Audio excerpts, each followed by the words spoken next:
Platform Commission. It is 3:08, and we are calling the meeting to order. This meeting is being broadcast live. The audio for this meeting will be broadcast and can be heard by calling telephone number #1669-254-5252, using meeting ID number 161-867-2971. Press pound and then press pound again when prompted for participation ID. There's a Zoom link on our website. First, we will do roll call. Melinda Murray, chair of this committee, present. Commissioner Schneider. I'm here. And Commissioner Stein. I am here. Okay, next order of business is approval of meeting minutes. Do we have an interpreter here before we get to that? Yes. I'd like to mention the services of the interpreter. If the interpreter could please state their name and greet us very briefly. Hello, Theodore. I'm one of your interpreters for today. Thank you so much. And if anybody needs her services, please see her or contact her to the left of the call when you walk in the door. Si es que necesita de los servicios de interpretación, por favor, contáctenme aquí o vengan para acá en la parte izquierda de la sala. Gracias. The next item of business is the approval of the meeting minutes. We received a revised journal from our last committee meeting on Wednesday, October 22nd, 2025. Has everyone had an opportunity to review those minutes? And if so, if someone could move to approve the minutes? I'll move. Is there a second? There it is. Second? Call for the question. Chair Murray, yes. Chair Schleicher, Yes. Chair Stein. Yes. The minutes are approved. And let's move on to public comment. If I could turn that over to our executive director. Thank you, Madam Chair. Folks, I'm going to call people 30 at a time. Feel free to sit at the chair at the end or there, whichever makes you most comfortable. This is a one item agenda, so public comment, general public comment plus the item is for up to 2 minutes of public comment. Alrighty, here we go. Nicholas, Audit LA, and Alada. Nicholas, Audit LA, and Alada, please come out. One at a time, or just all, you want us all to talk? Yeah, just be ready. Yes, perfect. And 1 or 2 minutes. Yes. Oh, I'm first. Oh, wow. Thank you too. Sorry. Alright, time ready and start. Good afternoon, Commissioners, and thank you for the opportunity to speak. My name is Nicholas Caputo, and I'm the founder of Livable Advanced LA. Our focus is simple: a city that can grow, build, and plan with clarity. LA is one of the only major cities in the country where core planning tools, including FAR and other density and height parameters, are embedded in the charter rather than in ordinance. This structure slows our ability to respond to changing needs, evolving technology, and regional housing demands. It also forces every correction, every modernization through a rigid and outdated process. And I'm urging the Commission to recommend removing FAR and density and verticality from the charter so that it's entirely in ordinance. Let the charter define structure, transparency, and accountability, not building envelopes. By moving these decisions to ordinance, we can restore democratic flexibility. Council can update standards based on new design methods, seismic and sustainability requirements, and real data from our housing pipeline without waiting for multi-year charter processes and civic engagement every single time. Second, we need a modern capital planning article. Los Angeles currently lacks a unified, mandatory, multi-year capital improvement plan with clear milestones, outcome metrics, and annual progress tracking. Our planning, transportation, public works, and sanitation departments should operate from one synchronized capital forecast, updated each year, with council required to adopt it on a rolling 5-year basis. This gives residents transparency, gives agency predictability, and gives investors and builders the certainty they need to deliver high-quality projects within LSP limits. Third, we should require proactive infrastructure capacity tied to zoning updates. When we upzone, which we must to meet housing design goals, we should automatically trigger utility assessments, transport planning, and right-of-way upgrades so growth is matched infrastructure, not to by it. Finally, I encourage the Commission to establish a clear line of authority among planning bodies. The City Planning Commission and Area Planning Commission should be decision-making bodies with defined scopes, while council's goal is to stay legislative, with 245 being clear veto authority, not a modification authority. This reduces politicization and improves throughput. The biggest thing, capital improvement plan, and being a lot more clear about it. Thank you very much. Thank you. Audit, LA. That's the green class right here. Mine's gonna be very simple. Okay. Okay. 1 or 2 minutes? Yeah, everything over. Go for it. Okay, I wanna talk about, the planning land use, sorry, the permits, the event, special event permits. That right now, you can get an endless supply of them, there's no limits. And so you have, like entities like Scientology shutting down the street they were doing that for maybe 8 months out of the year, because they can get endless permits. I'm asking you to put it in limits for special event permits, and fines if they do not abide, because they have never once abided by any permit they've ever been given, since I've been tracking for almost 2 years. And that there needs to be real fines, because our city's kind of broke right now anyway, right? You need money. Well, here you go. When you're not doing it on the right time, or if you're not abiding by it, and you're found, have consequences and real fines and enforcing them. Nothing's enforced. And nobody knows what the other person's doing. Like, they have so many hands in every event permit situation, but no one knows what the other people are doing. And it's so confusing, but it's horrible for the neighborhoods. Because as neighbors, nobody, like, there's violation after violation after violation. And there's no enforcement, because the police will say, oh, well, that's a permit situation. The permit will say it's fire. It's so convoluted that you need to make real structure and make very real limits. Like, I mean, do you want your whole street shut down for 8 months out of the year for bogus recruiting permits into a cult? No, I don't either. So, 30 seconds. limits, and also to make sure that, one thing you don't make clear is, like, say they have an R permit, and it's supposed to be revocable. And you come for a year discussing and proving that there's issues, or proving that the street is no parking. There's nobody to say, okay, we're gonna fix this. Like, there's no accountability, everyone passes the buck. Can you please put clear for every department, who does what, and that everyone knows what everyone's job is. 2 minutes. Thank you. Alrighty, after Laura is next. After Laura is going to be Rob and Azim.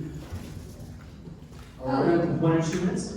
Just 1 minute public comment. I want to attach what she was just talking about. I was a child born and raised in Scientology. As a member, I knew nothing about the city and how it worked or run, specifically because Scientology doesn't allow you to report crimes and illegal things happening inside to the outside. It's against their policy written by L. Ron Hubbard. So as a child who's now almost 40, coming out of a structure that has been and is still infiltrated by Scientology, the city is now allowing this human trafficking, this child abuse, elderly abuse. They don't believe in medical or psychiatric care. So of course you should know how they're treating their internal elderly members who are working on these permits. These permits that Scientology keeps getting on L. Ron Hubbard Way, which should be turned back to North Berendo Street, they use as recruitment tools, literally and only. They don't pay any taxes to the city. They use their drug programs and Narconon, all these programs, to infiltrate people just to get them into Scientology. This isn't about anything else other than recruitment into Scientology. Scientology is a menace, a cancer to society. It doesn't give any help in the proper direction that it should, and it uses the public permits,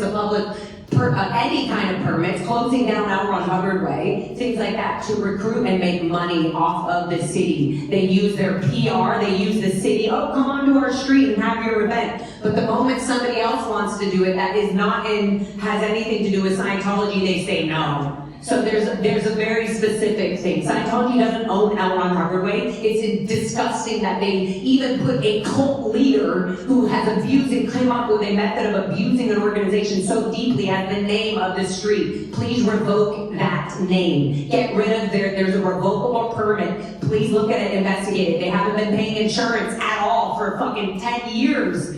Like, why do they get away with all these permit abuses and they're using the permit as a recruitment scam? 2 minutes. Okay. Thank you so much. Thank you. Rob, then Azim.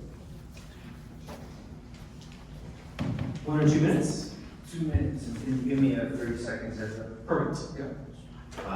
Wanted to just pick up on where you guys left off, talking about what needs to be in the charter and what should be in there for the ordinance. And, you know, I'm really not somebody that likes having conversations about things unrelated to the charter in the Charter Reform Commission. However, I do think we need to also consider why the council hasn't acted on some of these things that can do via ordinance. That is a really big thing to consider. Just because you leave it to the council doesn't mean they're actually going to take it up. So if we're envisioning how public works should function, we should be conscientious of what we put out there as solutions. As far as whether you keep public works, what you do there, one thing you should think about is maybe we should expand it. Maybe we should have a couple people in there that are not appointed by the mayor. Maybe they're not full-time employees, just so we have a diversity of voices there. Maybe we should mix up planning a little bit as well, as much as Karen Bass and her staff don't really like those ideas. I think that's a healthy thing to incorporate. I don't know if you saw Councilmember Blumenfield's letter that he sent last week, but it included this little note. I am worried by what I see as a non-unified, scattered method of deciding what should be deliberated on. And I was hoping we were going to fix this 3 weeks ago when we had a meeting of the full commission. Unfortunately, we weren't able to get everybody there because of scheduling issues, but we had zero budget transparency. It's been 6 weeks total. 30 seconds. Zero budget transparency. We are delaying the full meeting, the full commission deliberating. This isn't a way to decide policy. You three people, I think you're very smart and capable, but you don't represent the full commission. We need to get this full commission meeting together and actually deliberating as a collective. You will find it extremely challenging going through here, and all of the other committees will as well. So I don't know what you got to do about it. Actually, I do. You might need to change who's staffing this thing and who's chairing this commission, because it's not getting fixed. And 2 And minutes. if we're not going to fix it, we should just Zena's plug this whole commission. Thank you, 2 minutes. This is a good chunk of change. Zena, come on up. 1 or 2 minutes? 2 minutes. 2 minutes, and after this, we're gonna flip to virtual public comment. Right? Go. Good afternoon, commissioners. My name is Zine Kanalik. I am the executive director of Abundant Housing LA, a pro-housing advocacy organization based here in downtown Los Angeles. We are housing crisis. Over 43,000 people are on our streets every night, and the city needs over 450,000 units to keep up with housing demand.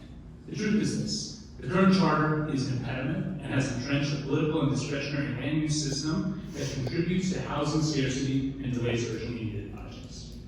AHLA was glad to present to this commission earlier this year and send a follow-up letter with a series of recommendations for reform. Firstly, we must depoliticize our land use decisions by eliminating Section 245E, moving land use and appeals decisions to CPC as the maximum highest body, and mandate that all projects of under 100 units be approved ministerially.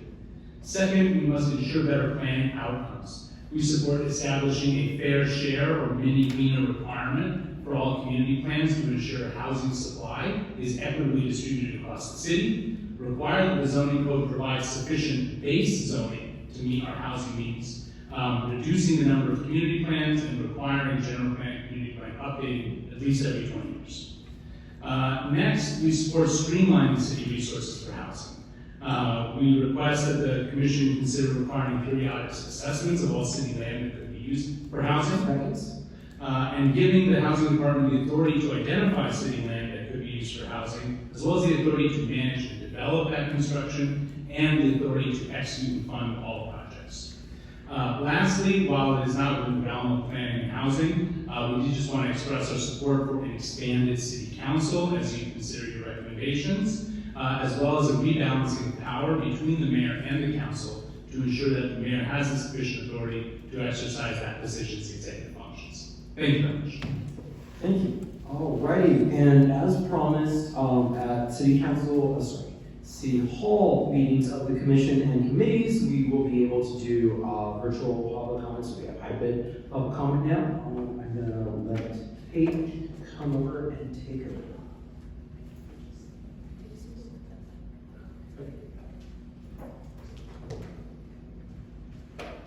Our first person's gonna be Mike Feinstein. You're unmuted. How many minutes would you like? All right, 1 second. Hold on. we're getting started. Thank you. Go for it. 2 minutes. Yeah, so for the first time purpose, I'm here. I don't know where you're gonna go on 245E, reform on land use decisions, but I want to make two suggestions. First, that you direct your staff to contact the city of Portland, Oregon, and see how they're handling land use powers with 3-seat proportional ranked choice voting city council districts.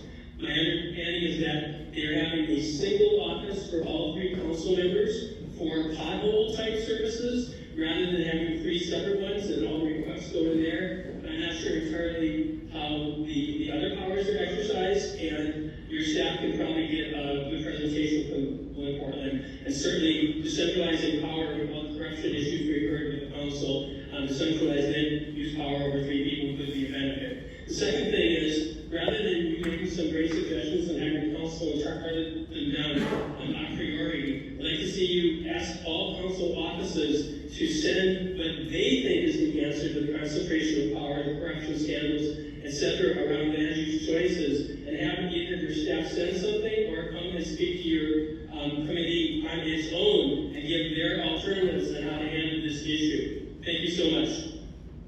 Thank you. Next person is gonna be Charles.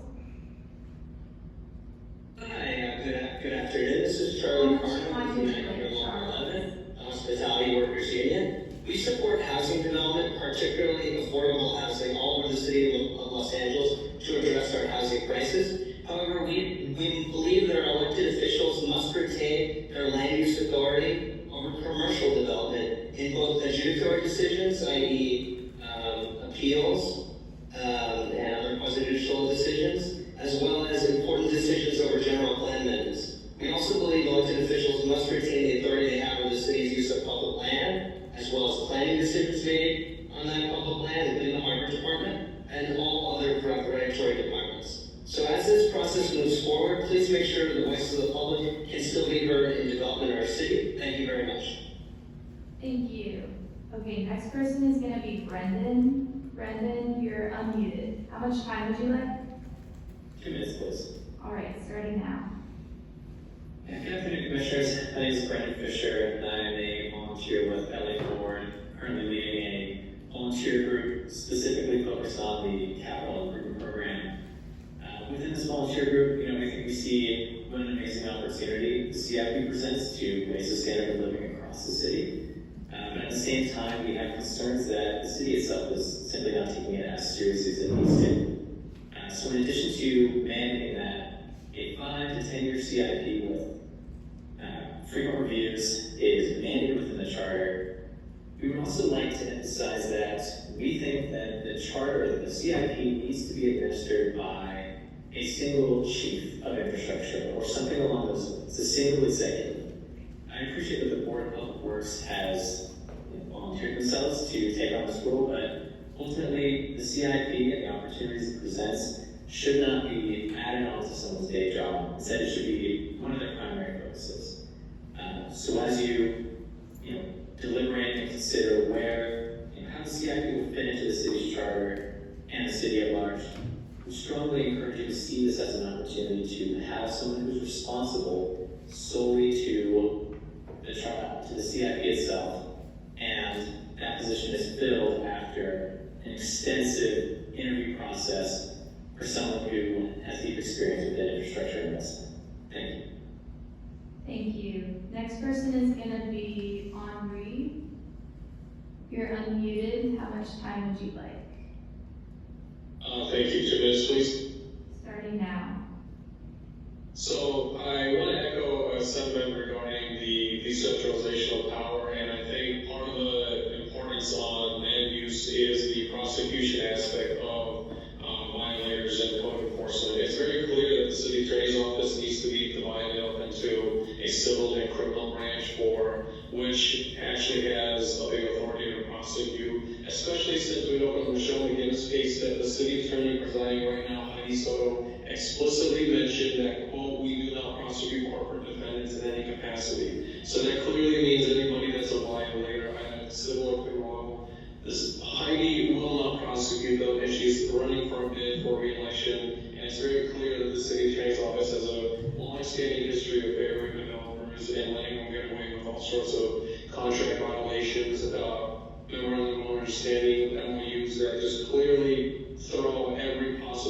enforcement, not the least of which being the lack of enforcement on those who do not abide by special events request permits, and the directors of such over at the Bureau of Street Services who actually hand over these unlimited street special event permits for the closure of the street to criminal enterprises like Scientology. So that definitely needs to be addressed. Furthermore, the city controller absolutely needs to be given strong subpoena power. You cannot just rely on a good faith operation where clearly every elected official besides the controller has zero incentive to do so and is morally, legally, ethically corrupt.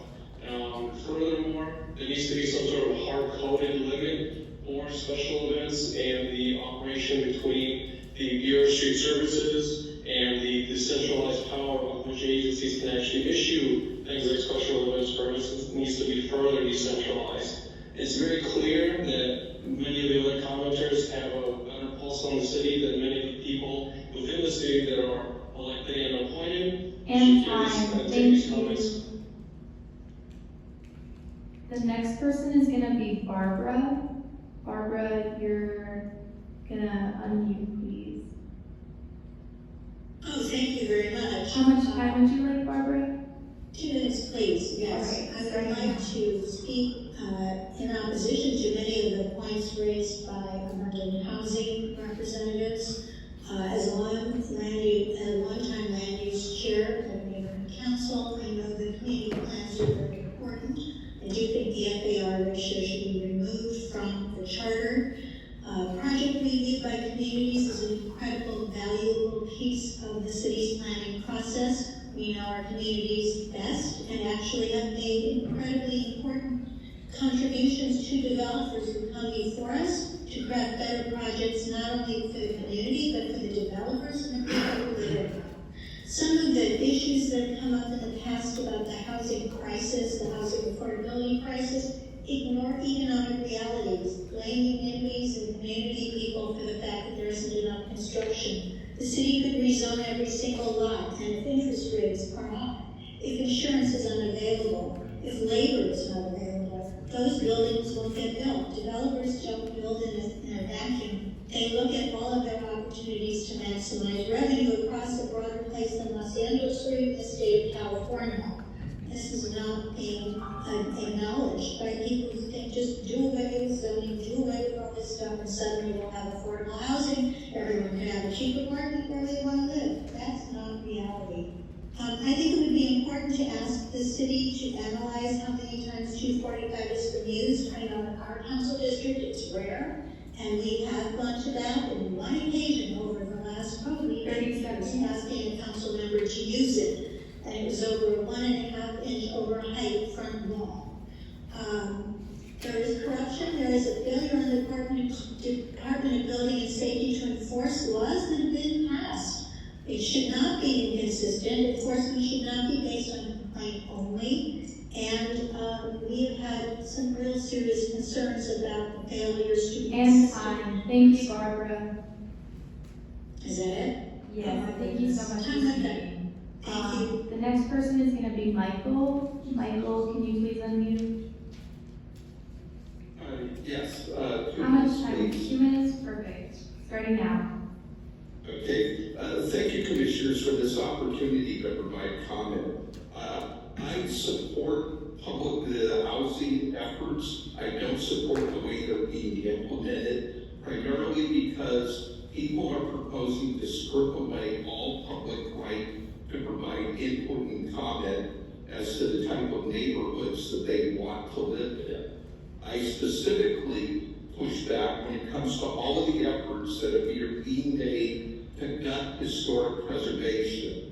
I have published research that basically shows that the number of housing developments that are impacted by the HCM program is about 0.5%.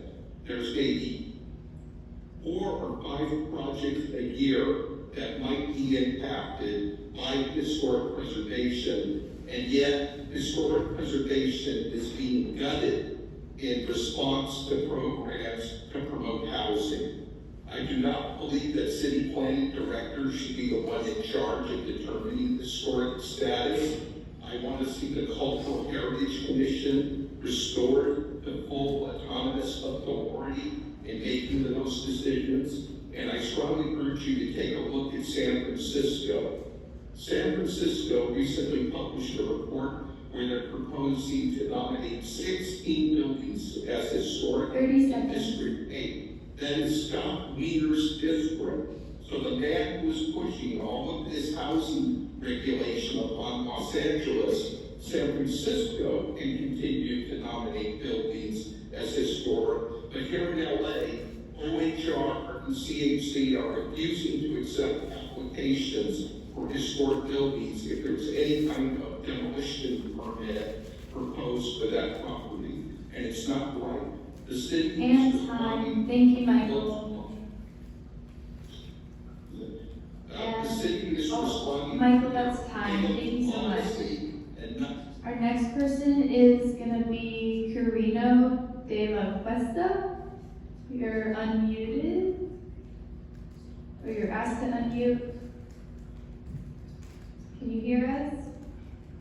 Can you hear me? Yes, we can. How much time would you like?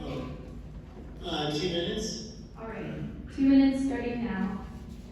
Okay. As a volunteer who volunteers his time at the Van Nuys Neighborhood Council Committee, I think you're doing the right process in trying to be more efficient, trying to combine planning with building safety. As someone who has worked on projects that takes a long time to get approvals through different departments, you actually wait like more than at least 6 to 9 months to get a response, and I get that. What I think is important is we talk about the processes, but I think we need to talk about the vision. What do we want in a vision when we're talking about housing? What kind of amenities? What kind of open space? What kind of protection do we want on each part that we want in our neighborhoods?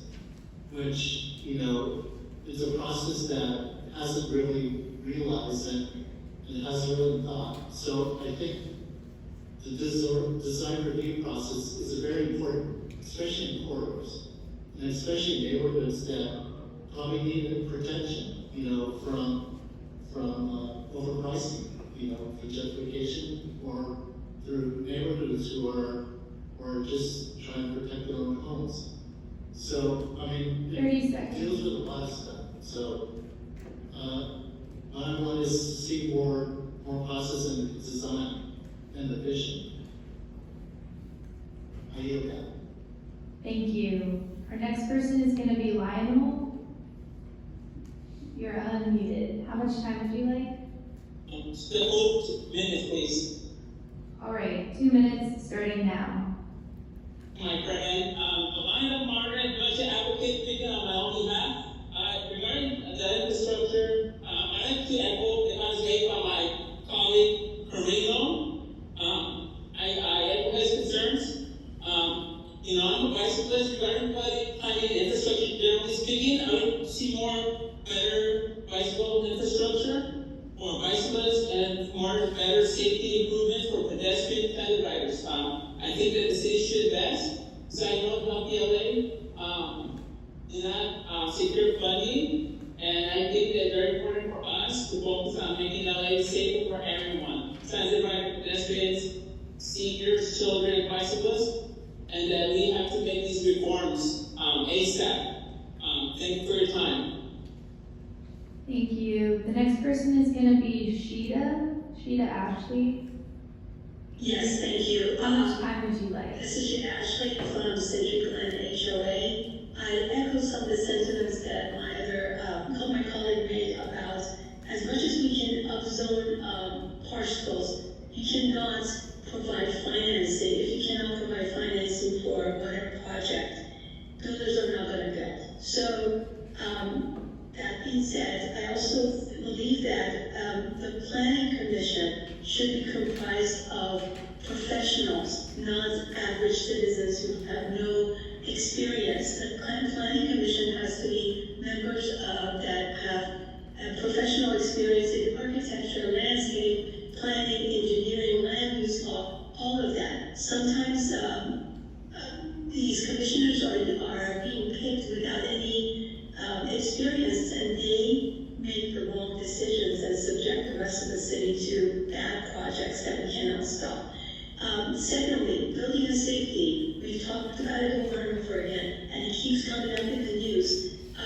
They have unclean hands. No matter what we plan, when it gets to building and safety is the only department in the whole city that has the power to enforce laws. Nobody else, not even the city attorney, has the power to enforce land use laws. Building and safety does. So I urge this commission to please make some oversight committees 30 in seconds. building and safety. Thank you.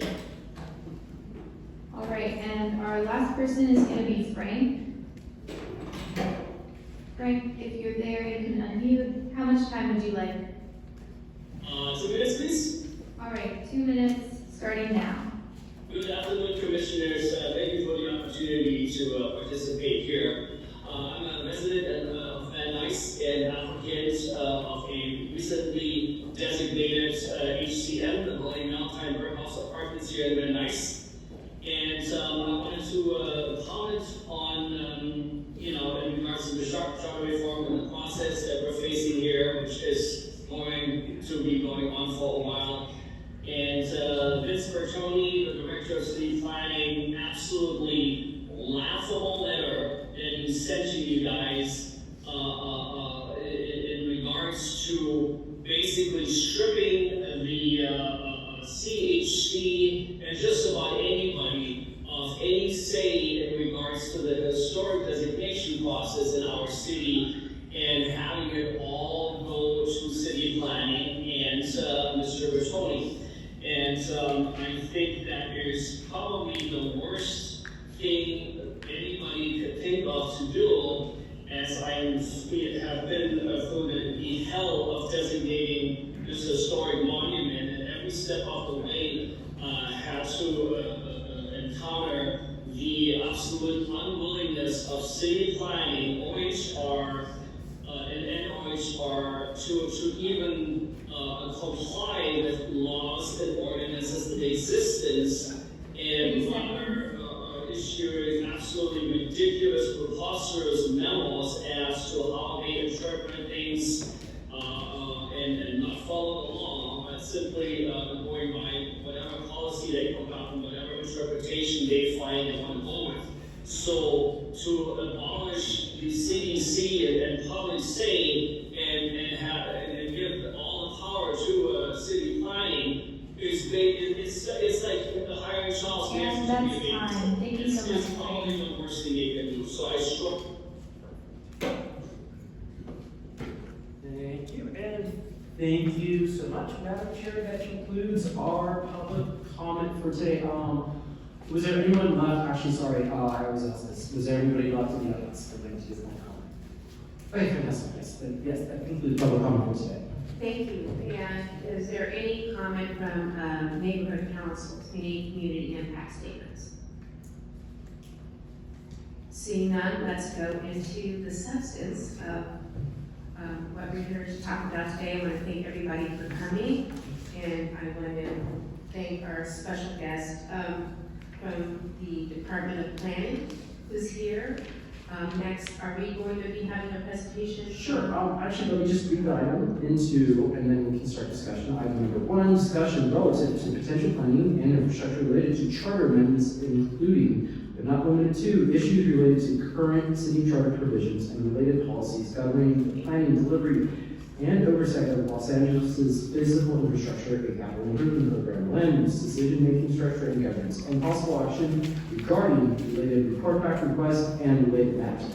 Madam Chair, so what we have presented back to this commission is basically the same staff report that you all got a chance to have a discussion about last month, right? Yes, sorry, time flies. Last month. And what we've done with the report is you'll see highlighted throughout it, basically the changes that were made, either based on just, some of the discussion that happened during that meeting, and also feedback we got from individuals that and departments that contributed to this report.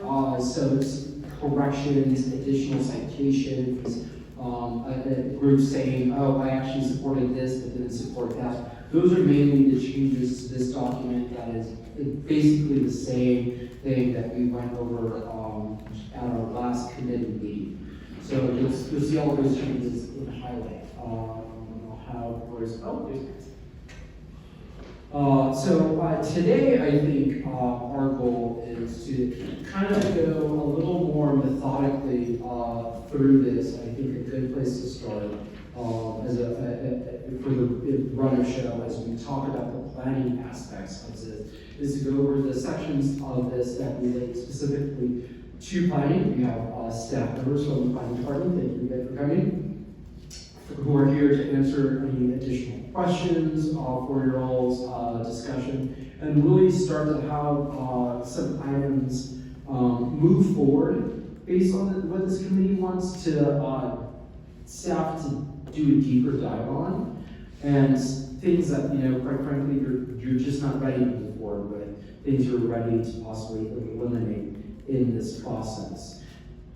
Does any of that mean that these are final votes that block this committee from here in perpetuity? Absolutely not. Let's say there's a proposal that you move forward, and as research delves deeper into it, and we get some more feedback, you can be like, nope, at a later point, or the full commission can absolutely take a pass at a later point. Conversely, is if there's something that you decided not to continue to study, and there's maybe additional public comment and input, or again, the full commission could say at that point, actually, you really like that thing that the committee took a pass on. Again, that could change, reverse action of the committee. So things are still fluid. Nothing is locked until it's locked, which is still, we're looking at March. So that's kind of helped to frame, I think, a little bit of this discussion. And what would you say on this next thing? No, I think you covered it. Yeah, I think the goal today is just to really focus on planning and select the reforms you'd like to do a deeper dive on. Thank you. I just want to reintroduce Vincent Bartoli and Lisa Weber from the Department of City Planning. Thank you for, again, probably our second, third, fourth presentation. I'm going to thank you for coming. So I have a couple of nuts and bolts questions based upon our deliberations at our last committee hearing. One of the recommendations was to have criteria for the commissioners. Do you either of you have a position on what you think that there should be a criteria for people who are appointed to the commission? Thank you. Thank you, Mr. Attorney Director of Planning. With you, Deputy Director Lisa Weber. We also have Craig Weber, one of our principal planners who has experience in wide variety of department in addition to community planning. So I believe there, and I would just preface my comments, which is something will be, or some of my answers, if you will be part of the themes that you hear all the time, and it's important to use a commit as a commission, what needs to be in the charter, what could be in ordinances in the municipal code. I think that the requirements of having putting in the charter, having specific requirements, I think is detailed, it's probably better handled within ordinance. Just given the nature of shifting needs on the commission, in terms of having expertise, we could actually learn as we go through that maybe we want to move around expertises, that to have better representation, that we should have that flexibility at the board level. Thank you. And Madam Chair, it might to help guide discussion, if you want to turn to page 3, where we on the chart where we have laid out the sections of planning, and if you want to methodically go through the planning sections and go take questions there, take, Okay. and give direction there. That's my question I was just itching to ask. To get that out of the way. So if I could have my fellow commissioners get to page 3. Since today we're all about the planning. If you could discuss, and I'm going to open this up for questions.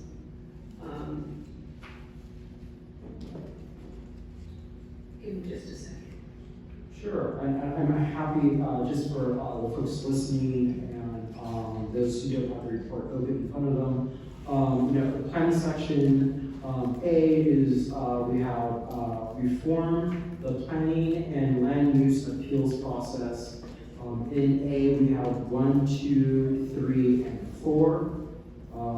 And we can go down the list of 1, 2, 3, 4. But 4 being no change, and then 1, 2, and 3 are options for change. Thank you. So let's start with A, replacing the APCs or other appellate bodies with 5-member Board of Neighborhood Appeals. I'd like the planning commissions, if you have any position on that or anything to add that you haven't added in your previous presentation. I believe we have 2 letters that we submitted to the commission. So in the last letter, we talked a little bit about that. Is really not specifying the number of area planning commissions. So we have a citywide planning commission that focuses on largely on policy, but also on large development projects, and then the area planning commissions that take largely appeals. And this would not really limiting ourselves to the specificity of the number of area planning commissions in the charter and putting that into the municipal code. And the reason for that is it is some of the shifting nature in terms of when this charter came about 25 years ago, and I mentioned before, I was very much involved in following the process and as participating as a citizen on that. And at the time, it was the nature of the work in planning was very different. Today, what we've seen is really there's a much higher percentage of the kind of applications that we have in the department were discretionary. We have a lot more appeals. Today, there's been a lot of streamlining that's occurred both at the state level and the local level. And so we do have many fewer appeals. Also, different than 25 years ago, the state of California has really put in a lot of limitations and parameters in terms of how cities can either approve or deny a project. And those are fairly uniform throughout the city. It wasn't like that 25 years ago. You could handle a project fairly differently in Oklahoma than you could in San Pedro. That's not the case anymore. So we would recommend really removing the number of conditions of specificity. And I do believe your staff recommended maybe even modifying the name of it so it's more clear. Okay, thank you. I'm going to open it up to my fellow commissioners and then start with Commissioners 9. With any items in the A. I'm going to just ask a general question that can be to you, Vince, or to your 2 high-level assistants. What's the biggest complaint that you hear in the department, whether it be from neighbors, whether it be from developers, whether it be from even lobbyists, that you guys hear over and over again on a fairly constant basis? Well, there would be different issues in terms of different constituencies, right? I mean, if you are looking at the development community, it's streamlining the processing is very important. I think the one thing that is always important that we hear a lot is this issue of clarity to the process. That things are very clear and transparent. If I were to say there's one issue that most entities will agree upon, whether you're representing development or whether you're representing the neighborhood, would be this idea that what you do is very clear and transparent in the process. I think transparency is probably the number one thing. That means that people have an understanding of what will or will not happen with the rules. You know, I come from the school sometimes, if it isn't broke, don't fix it. The BZA always seemed to work. And I know that in 1999, we basically replaced the BZA with area planning commissions. Now we might want to call it the Board of Neighborhood Appeals, which in some ways I'd rather be labeled a little different, that it's not just the neighborhood that's appealing, because obviously the landowner can appeal, the developer can appeal. I'm not crazy about the name per se, but have you found that dissolving the BZA was a good or a bad idea back in 1999 and 2000 when that commission did it? And is it time to go back to it, whether we call it the Board of Neighborhood Appeals or whether we call it BZA? I mean, give it any name, but that was a more workable, open, and transparent system, so everybody knew what was occurring. I just gotta say, I was not actually at the city in 25 years ago. I was working for a different city at the time when we had the Board of Zoning Appeals. So I'm just looking out for anybody who's here at that time. I think maybe a couple dollars companies, I representative officers here at the time. Maybe the one who was here at the time. I think we're just solving for, it's just a different era. You know, 25 years ago, we were looking at valleys, we were looking at succession routes in the Valley, Hollywood, and San Pedro.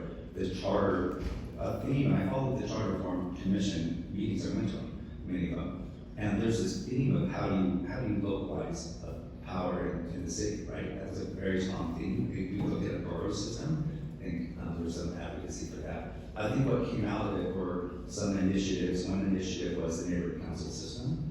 Another initiative was the area planning commissions, and there were others, examples you could probably find throughout the charter to do that.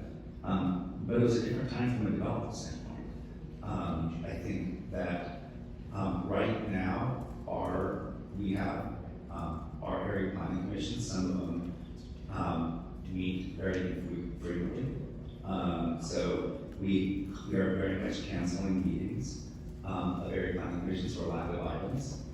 And when we do have the meetings, we don't really have to have our staff trained vastly different in the different commissions, like areas like we used to have to, because we are very much limited in terms of how we can handle the work before them. So I don't know that it was necessarily, it's a great question, whether BZA was a good system and this is a better system versus it's just a different time. And I think that area planning commission was really a way to react to those times. Vince, one thing that bothered me is in reading the staff report, which was very, very well done, whoever from staff wrote this, where it pointed out that they just took one particular area that covered Hollywood and downtown, and they talked about 50% of all of the meetings were canceled because there wasn't even an item to put on the agenda. How are we remedying that? I mean, one is, the city has a good, $100 million deficit. Obviously, the amount that goes to departments has to be used wisely. Right. Is staffing these APCs and then having the council meetings, and such, is that a good use of the planning department staff, or do you feel there is a better way to accomplish what I think the community wants, neighborhoods want, developers want, landowners want? Do you have a better solution to that? Well, I think the recommendation that we get there's in here is just taking the number out of the charter, putting it into the municipal code so that we can change those, potentially reduce the numbers of those and be more efficient. I will tell you that it is, there's cost to not just canceling meetings, but to staffing. If you staff 7 meetings and each of those meetings are in different parts of the city, and each of those meetings only have, let's say, 2 items on it, it is still expensive because we meet in the late afternoon. We're talking about hourly employees, so we are paying overtime quite often because we are talking about employees on our salary like we are here, but you have a lot of employees that are hourly. So there's a real cost to the city in terms of additional time to salaries and wages, as well as staff would be used for other things. And so not everything in these areas are also fully cost recovered too. We have a cost recovery system in the department, but not everything's full cost recovered. So there is a cost to the general fund if we have more area planning commissions than the work really necessitates. It's a clear cost. I'm gonna call the Board of Zoning Appeals because I'm an old timer. You can call it the Board of Neighborhood Appeals or whatever the new name would be. Is that more cost efficient and still produces the same results? Yeah, and what you can do is you can have the appointments to something like that still have representation throughout the city. So I think one of the ideas of going from Board of Zoning Appeals to the area planning commissions was to really have things more representative of the city. You can still do that in one board. So we could look at ways to have representation, but if you go from 7 to maybe 2 or 1, I think you're proposing to go from 7 to 1, there is a great amount of efficiency that we would create. And I would also say it's not just planning staff. Each of the commissions has an attorney that has to be there too. And they're more expensive than planners typically. And so there is a greater cost to all of this. Is it possible to quantify that at all? Yeah, absolutely.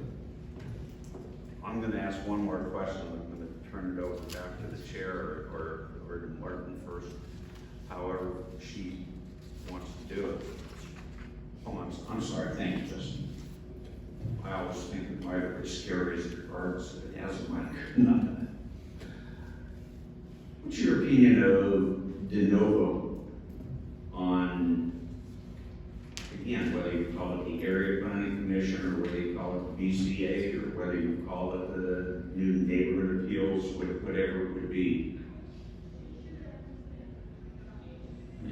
So I think the question is about the one area where we talk, I believe, about how you hear an appeal, I believe is largely in the zoning administrative section, correct? And that's where it talks about really two specific, we have dozens and dozens of application types in the planning department that are discretionary, but it calls out two specific ones, conditions, permanent variance, and it puts in the exact findings that we need to make in the city charter, as well as it talks about the standard of review as a peer reviewed standard, which is a very high level to overturn. The rest of all, we have moved away from the department as part of our review process and procedures ordinance that was put into effect in the last few years, to really move away from area reviews to de novo, and that allows us, everyone, a little bit more flexibility if something happens at the original decision maker to make a different decision at a higher level. We believe, and one of our recommendations in here is to remove some of that specificity from the charter and allow the municipal code to handle it. So the specificity of the issue of whether or not we have area reviews as the finding, as well as the listed findings, we suggest we come out of the charter and go into ordinance. One last question. Can they do that by ordinance, or is that something that we need to do by charter if we choose to do it? By ordinance, in fact, it's rare that you have findings in a charter like this. We're very unusual that way. I worked for other charter cities and there was no findings. Thank you. Okay, thank you, Commissioner Tanya. I'm going to open it up to Commissioner Slacker. Thank you. And thank you for being here and spending time sharing your brains with us. So, first and foremost, my common theme here is that I think I want to enable the city and its departments and its policymakers to be more responsive and more agile to meet community demand. And for that reason, I support the reduction that you proposed, though I might even suggest that we could start that at 0 and essentially eliminate the concept from the charter. I don't believe that we need to establish this concept in the charter, and if the planning department and the policymakers in the city deem it valuable to have a neighborhood commission type structure intended to provide closer neighborhood input into the processes, then you could structure it as a commission, you could structure it as an outreach plan. So, in my opinion, if our objective is to make the planning decisions more accessible to the public, then we should be doing that. And we don't need to write in the charter that the voters need to then approve any changes to the exact details about how community outreach and accessibility of our planning department is achieved. So with all of the new tools for outreach and communication that are available, both two-way tools for announcing what the city is considering, but also for taking input, since 1999, we've had a lot of development in that regard. So I'm very interested in reconsidering this and giving greater leeway to the department to structure it as they need. Now I see overlap in the, I don't know if I'm calling them recommendations, but options that are in front of us in the report of A1, which is about how to restructure sort of this Board of Appeals, and A3, which is a discussion about what the highest appeal body is to adjudicate matters. And then the recommendations we had from your last planning letter, which we've numbered H2, regarding streamlining the quasi-judicial mechanisms or whatever it was, right? So I'm still interested in understanding at that level of H2, what quasi-judicial language really needs to be in the charter as well. I mean, you have suggested in your letter that for the purpose that you opened up with of clarity, that we would articulate, the different quasi-judicial actions that come through you and therefore assign them to a body. And again, I'm just not sure that is what the charter should be doing. And I think you as a department should be able to identify what's the appropriate body here that's going to serve the need. So that's my overarching approach to this. And I would like, when staff is bringing back the more refined recommendations, and I think you're hearing there's interest in A1 here, of really helping us refine what the area planning commissions are, or what purpose they're trying to serve, and what's the best way to then give the city the ability to respond. And so I just want to also make sure that of those recommendations, eliminating things from the charter is also an approach we can take. But I am interested, as you hear me say that, whether you have a response, if you'll bear with me, Chair, that jumps down to H2 about, these quasi-judicial processes beyond just the appellate structure here. What would you say to me to educate me that I'm wrong? You want things in the charter. I think, great question. I think there's a few things when it comes to the planning department processes that are important. There's a key aspect of being a charter city versus a general law city. I've been planning to work in both. In general law cities, you cannot change certain processes. Local, you have to have it through a charter, if you will, to empower your charter to do that. And so there are some things that you do want to put into the charter that you want to have some flexibility on. So that's one important thing that we want to kind of make sure that's there. I would say that in general, I agree with the premise that we should be very minimal on processes in the charter when it comes to planning. For all the reasons that you stated, I think it's very important. Things change over time, and so I think things like findings should not be the charter. I think level standards of review should not be the charter. The question that, so as much of those processes should come out and just be put in the municipal code. I think that one thing to keep in mind is kind of like decision-making at the city in general. And one of the themes of the charter reform is how do you have decision-making which is both transparent and has a certain amount of certainty, and are your decision makers free of political influence, if you will. And so I think having some discussion in the charter about the department and how it operates, I think is important, but I don't think it needs all the specificity of it. So I think that we could probably achieve your goal through maybe not moving everything, but being more targeted in what we have in here, if that makes sense. Thank you. It does make sense to me, and I hope that we could dive into the details of that in the next, iteration of this.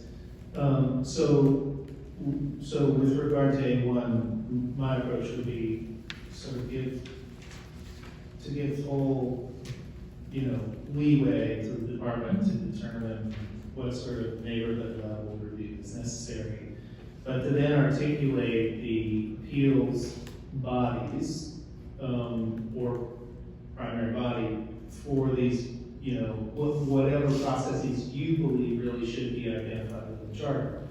That makes sense to me. I think that builds clarity. I want to also state that, and it's in another option here too, but I do feel like, final authority goes to the council, and I'm not interested in taking that away. So that's an approach that I think we can take. There's overlap in a couple of these recommendations, but I do believe that we could with these actions give you some greater leeway to be able to develop the kind of processes that best incorporate neighborhood feedback without sort of stringing along the concept through a neighborhood body that only meets occasionally and, and may or may not be as fully focused on work as sort of, the professionalized level staff necessary. So,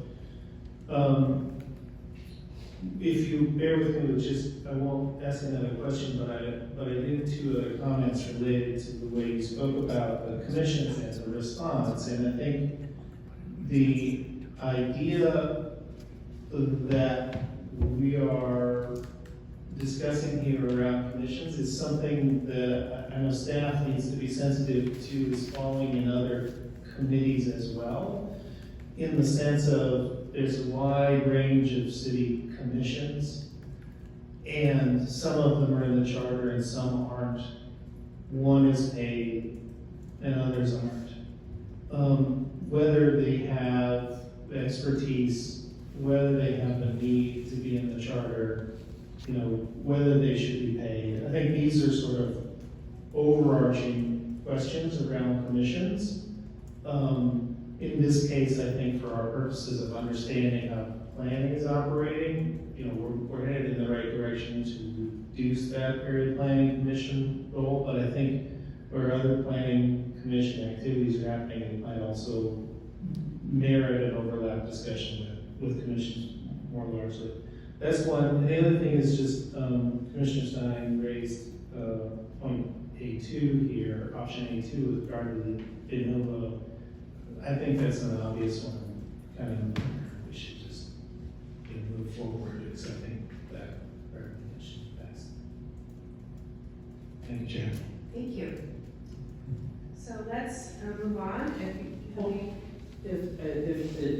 Madam Chair, it would be great for us as staff to have, if you're going to move on to B, before B, at each section, A, B, etc., if we can get like motions that are voted on by this committee for staff to, let's say, you want to move, you would like to move one, two, motion to move one, A1, A2, and A3, whatever items you want to move forward.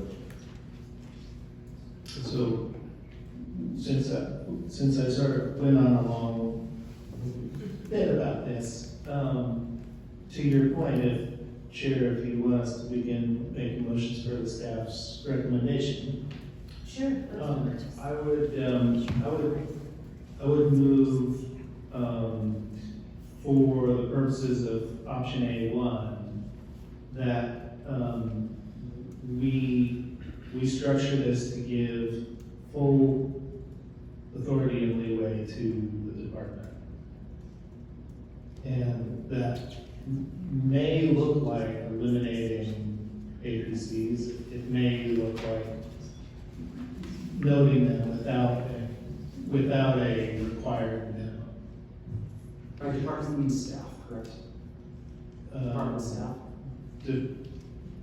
Well, ultimately, I think it's department, but with the council, when the mayor could dictate whatever they want. So I'll say with, city policymakers, go ahead. So, this section of the charter currently reads, the council shall adopt an ordinance creating not less than 5 separate bodies to be known as area planning commissions. So, change we could do to give flexibility would be change that 5 to 1. So you have at least one, but then it's, the discretion about how many more you want to have. I think an issue, correct me if I'm wrong, getting rid of them completely is, they take the appeals of the ZA, right? So you need to. I heard a great thing from Commissioner. I'm not sure if I heard it correctly, so I just want to clarify. I heard a broader theme. This is what I heard, and I could be wrong. I heard a broader theme when it came to the final portions of it, that instead of, I could be wrong, instead of taking a look at this and seeing what things we need to remove, how do we look at the whole section on the planning department in the charter and keep in just those things that are necessary to attain the goals of being clear, transparent, not having local interference, etc. So it could be actually a very different section that spells out broad authority, but allows for the ordinances to speak for that. And I think what we would have to do is, and do that, it's almost like if you do budgeting, zero-based budgeting, you have ever done that in the past, you started zero, you kind of added everything that you really need. You don't get last year's budget, that's your starting point. You get zero to start with and build up from that. Like the zero-based budgeting approach to this, maintaining what the goals are that you stated.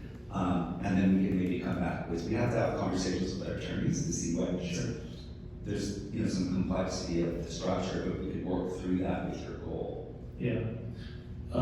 So first of all, I'm very much in line with that comment. It was my assumption that this motion, as you requested, was really to indicate a general direction that you would then be working with lawyers and come back with, I haven't offered you specific language, but it might, my motion could change based on the fact that you presented that, the language as it sits now. But I'm very interested in this approach of saying, could we set the intentions as you outlined, which is not apolitical, without political interference, clear. I can't recall what Susan, but it was ringing true with me. And building up, the one section of this is the responsibility and the pathway of responsibility, right? So which bodies are responsible for what within the charter within this department? That, and toward Mr. Tony's point, as the department is, deems necessary, right, as it relates to charter. How would we work with that suggestion, but also, I'm not dictating that I want the chair and my fellow commissioner to indicate, which approach they would want to take. So you're not quite making the motion. No, I did have a motion, but it opened up the fact that maybe motion by motion might not exactly work in this structure. If I may, I think it could, if, for what's being an example here is, the zero, is that you could, you know, direct us to start at 0. You know, a rewrite of the section from there.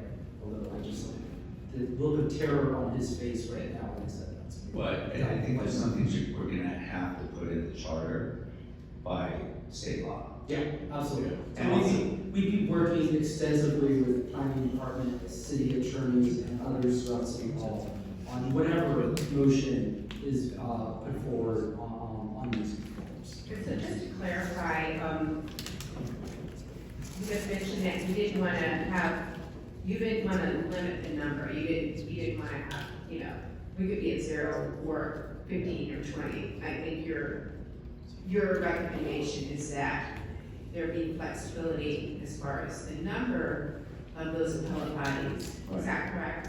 Right. Am I understanding you correctly? And also, as to the de novo process, you thought that that should be regulated by ordinance and not charter. Is that correct? Which I think the last part was that. As far as the de novo appeals, that part, Right. you think that it'd be best discussed by ordinance and not by charter? Correct, so the number of appellate bodies would be by ordinance and not charter, so you just, if you went, one of Commissioner's our recommendation, which is a little different with Commissioner Salguero's going to hit it, but for our recommendation, it would be, if appellate bodies would not meet, the number would not meet the charter of the city council established by ordinance. Also, the de novo appeals would just be, the fact that appeals would be de novo, just take that out of the charter and allow it to be in the municipal code like it does for everything else.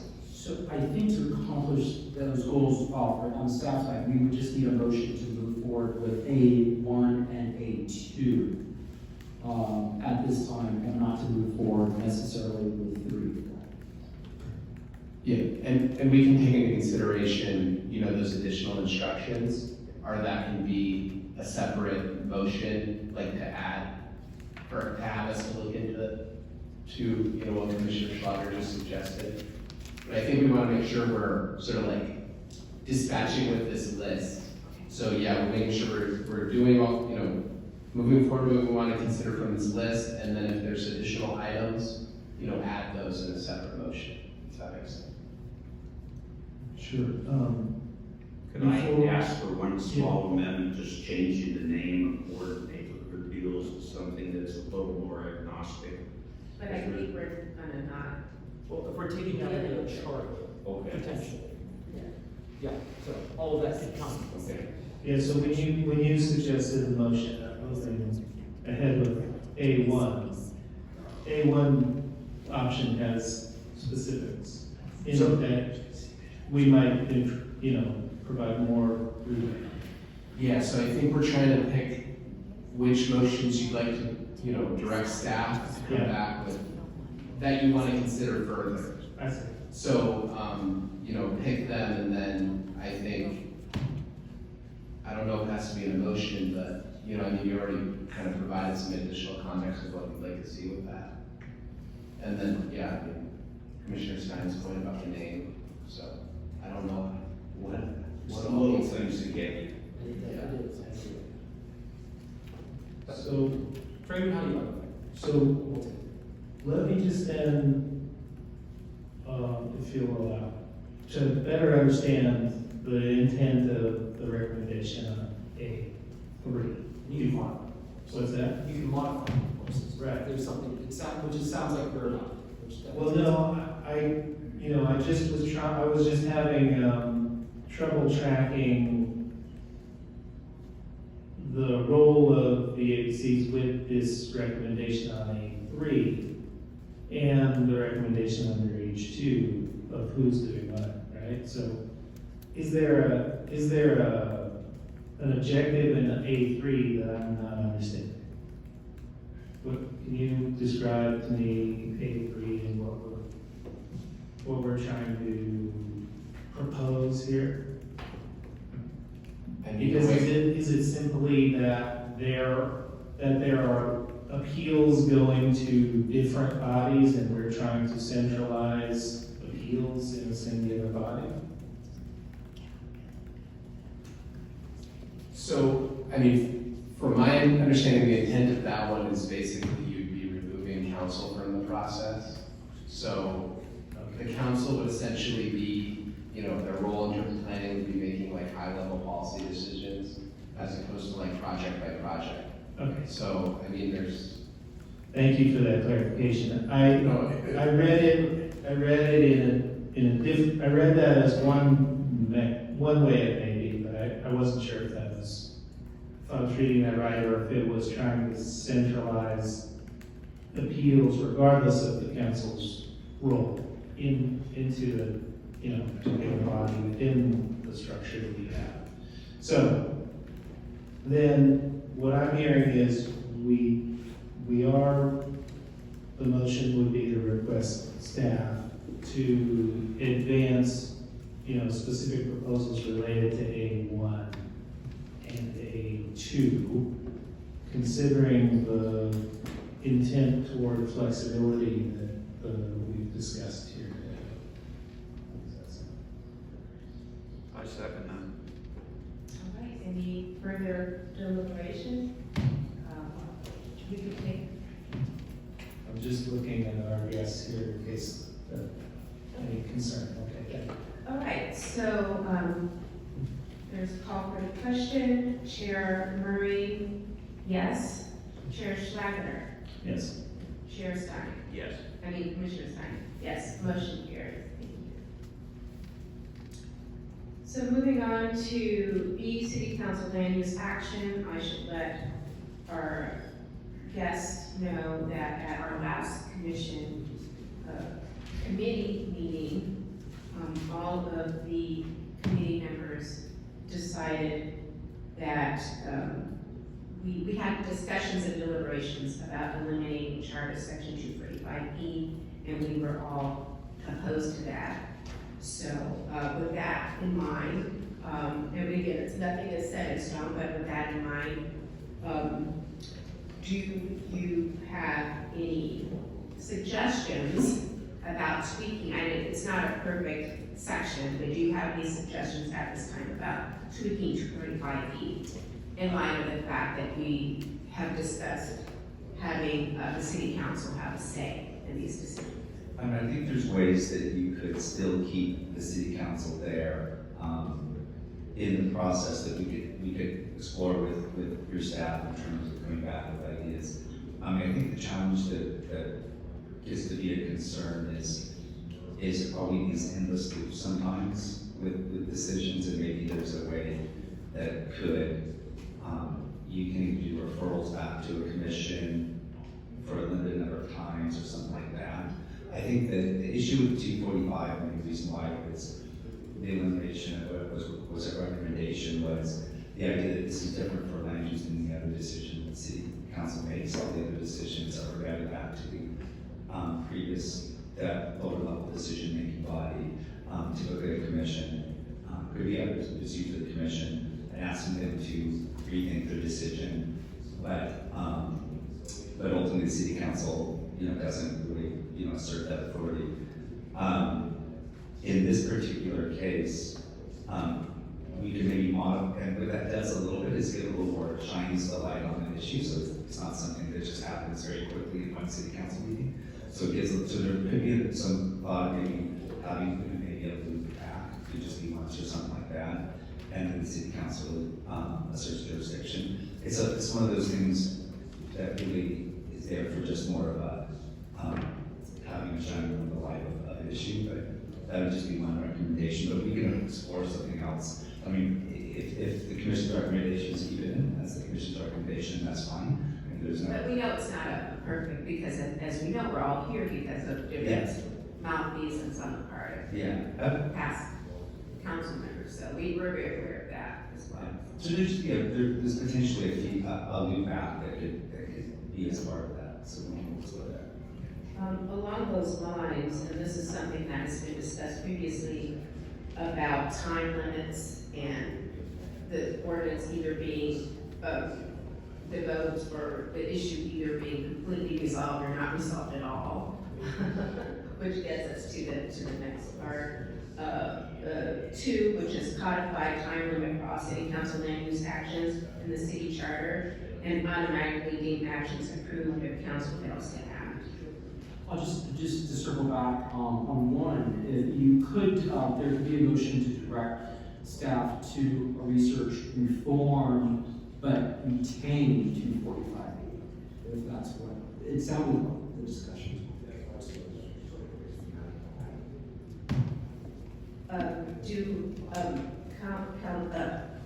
Commissioner Schlager, do you have any position on that? No, I mean, I'm certainly open to suggestions of reform however they come. At this point, I'm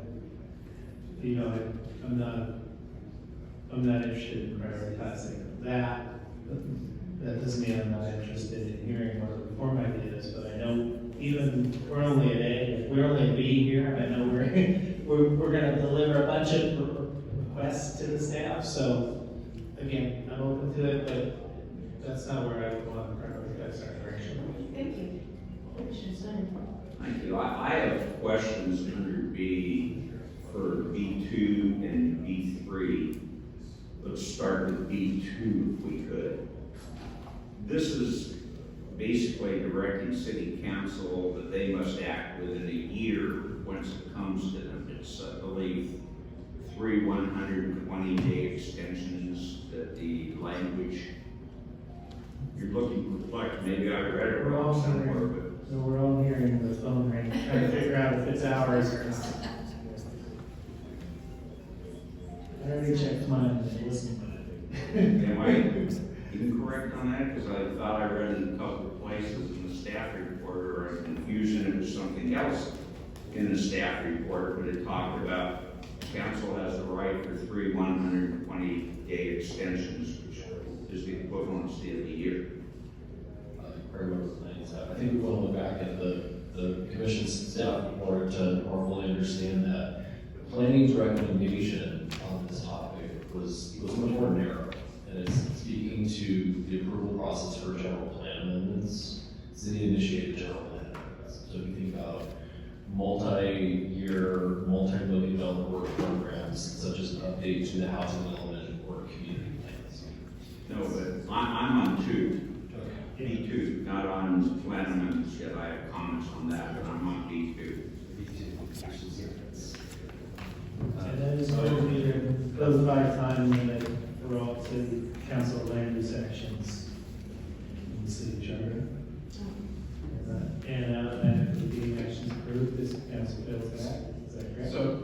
So B2 is codified time limits for all city council land use actions in the city charter, and automatically deem actions approved if council fails to act. So yeah, we'll be placing a limit on the number of time extensions the city council can impose. 3 120-day extensions for a maximum of 360 days for all development projects, including appeals and all sequel appeals. And so basically, the council recently adopted a form of these provisions, but they only apply to high value projects. So they're basically like very large development projects. So for example, like the project we have in our case study, that small, a relatively small mixed use project wouldn't have applied. It's like really enormous, skyscrapers, things like that.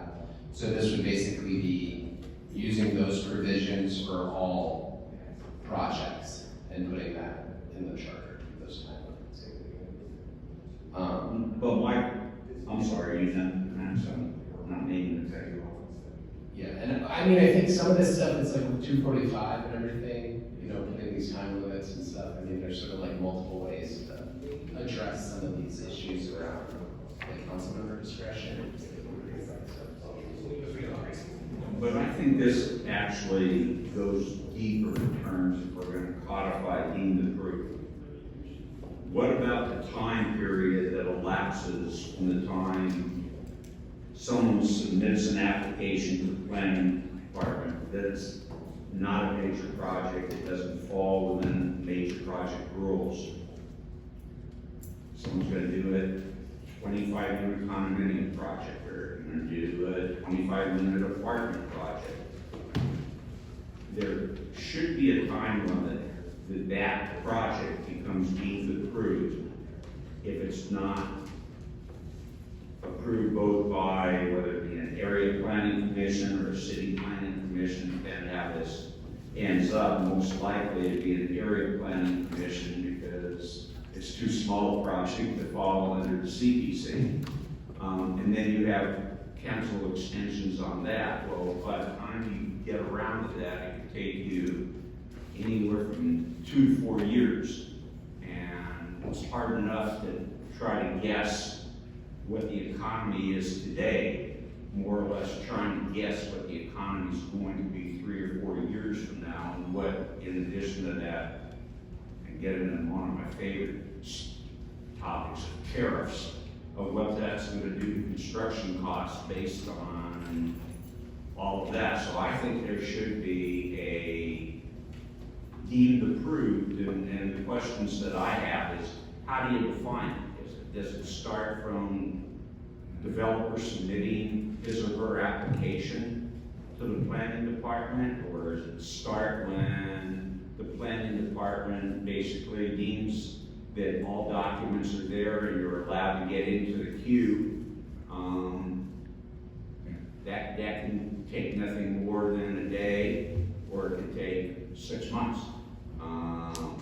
And then you have the deemed approved time, and if it has to go to council, which any number of these do, I mean, a zone change basically is an ordinance, and an ordinance has to be approved by council. So under those circumstances, then you're getting into not only the time that the planning department takes to move the project forward, but the time that council may take to move the project forward. So Commissioner Stein, if I could clarify, are you suggesting that we do not codify the time limits? no, I think we do, but I think that, I'm sorry, I'm not talking. No, that's fine. I think what has to be codified is both the time that the planning commission has to act upon it, as well as the time that council has to act upon it. They're really two separate things in this case. Or you could say the entire thing has to be approved or deemed approved or denied by the policymakers within that period. But it just can't be what council's action is. It has to be what the planning department's actions are too on a timely basis. So would you be perhaps making a motion with regards to that? I would, but I'd like to know more from the planning department is, what starts an application? Is it just I'd be interested in that. submitting something, or is it the planning department then has to say, yes, all of your documents are here, and is that day one? And how much time do you believe on projects that don't require environmental impact reports? Good afternoon, Commissioners. Lisa Weber with the City Planning Department. The state actually provides us with very strict mandates for case processing. I think you're really referring to matters that involve legislative actions, general plan amendments, zone changes. When I came before you during our study session about a month ago, I explained that those types of applications are really few and far between. That's why those high-value projects that Matt's discussed really are those that involve those legislative requests that require the Planning and Land Use Management Committee as well as the full City Council to consider those cases. For all other projects, there are Permit Streamlining Act and various shop talks where staff must complete certain milestones by a certain time. The Housing Accountability Act really mandates that at the time of initial submission to the department for the land use application, that starts the clock. But what do you do? I'll give you an example. You have two parcels that you're combining. That's not an issue. And the land is zoned R1, but the community plan / master plan is R3. That starts the process of a zone change. It does not no longer. because state law has come in to say that you can default to the highest level residential density provided by either the general plan land use or the zone change. So again, we see applicants coming in utilizing various pathways with density bonus to achieve what 10 years ago they would have had to have gone through a lengthy legislative process and a big CEQA lift as well. What happens with a subdivision? Subdivision. Same scenario, R1, R3, underline it, files under the subdivision map act. Well, there's actually a very recent state law that allows for ministerial subdivisions to take place, where it would still go before the deputy advisory agency that's underneath the authority of the director of planning. So it's a staff level review and approval, but it's done in a ministerial way. So there's still, of course, discretionary tract map and parcel map applications, but I guess the point I'm trying to make is the state continues to create more lanes and more pathways for projects to move forward in a ministerial manner. And basically on 3, which would be B3, I don't know if it was our staff who put this in or it was the recommendation of the planning department that everything had to have criteria similar to JJJ. On small projects, I can tell you from my experiences, that's what I said, makes them unbuildable. And, you know, when we should be building more and more housing, it's basically going to be another nail in the coffin of why we can't move forward with it. And so that was not a recommendation from the planning department on number 3, so I believe. Yeah, that came from abundant housing and to an act on. Well, if we're making motions on 3, I would ask to strike that it has to be meet criteria similar to JJJ. Because I think that is anti-housing in some ways for smaller projects. On a high-rise, you obviously expect you're going to have that. On a major project, you expect you're going to have that, but you don't expect you're going to have that on, you know, smaller, mid-size. And in the example that was given to us in the mission, in our documents today, the 3601 Mission Road, it basically said that all the advantages that are available wouldn't have been available to this particular project because it just wasn't big enough. I personally have a problem with that. May I offer a question that might be a path forward on the item B3? The question I have is, I didn't see in the document, and if it was in that for me, the status of that, it indicated to 5-year renewals that were referenced, so I'm unclear on the timing, necessity of our action related to that, or if JJJ simply could be extended by the action of the council. So, again, back to the sort of structure of encouraging the council to act if there's in fact time with these renewals, rather than us take a stance on it. Can you clarify that or clarify it later? I'm remembering, Commissioner Saunders, that JJJ was adopted. It's actually a vote started by, I think, December 2016, so it expires December 26. I believe there's a provision that JJJ in its entirety can be extended for up to 2 5-year periods. Understanding also that, so there's that ability that the City Council could, which would be all the provisions of JJJ. The Council could also, I believe, take the provisions that we're talking about here, absent any charter amendment, could adopt them via ordinance. I don't know that there's anything in there. I don't think there's anything in JJJ when it comes to these provisions that could not be done by ordinance. Could the department supply us with basically the Read Code LA?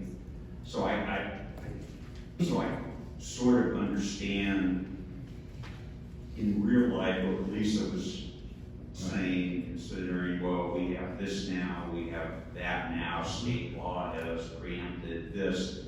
I would just like, before we take a final vote, we can move things along today, that's not an issue. But we would like to know how somebody that comes in with a smaller project can basically make it ministerial, or I believe you're talking about V4, which was recommended by United Neighbors.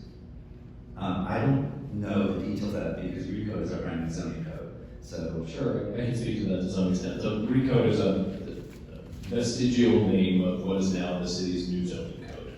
The new zoning code is being applied community plan by community plan. So currently is in effect in downtown, will soon be in effect in Well Heights, Harbor Gateway, and Wilmington.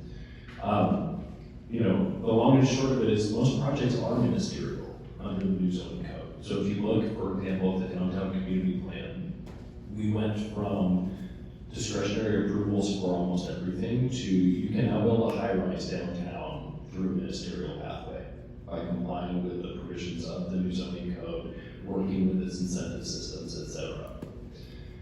There are some instances where a project would still require discretion, and those are based on public feedback and policy preferences by our legislators. So for example, while a high-rise in the financial core may be achievable through a ministerial pathway, a warehousing and distribution facility that is adjacent to a low-scale residential neighborhood will require a conditional use. And that's because we want the ability to mitigate the environmental effects that could spill over into that neighborhood. So there's nuance, of course, to everything.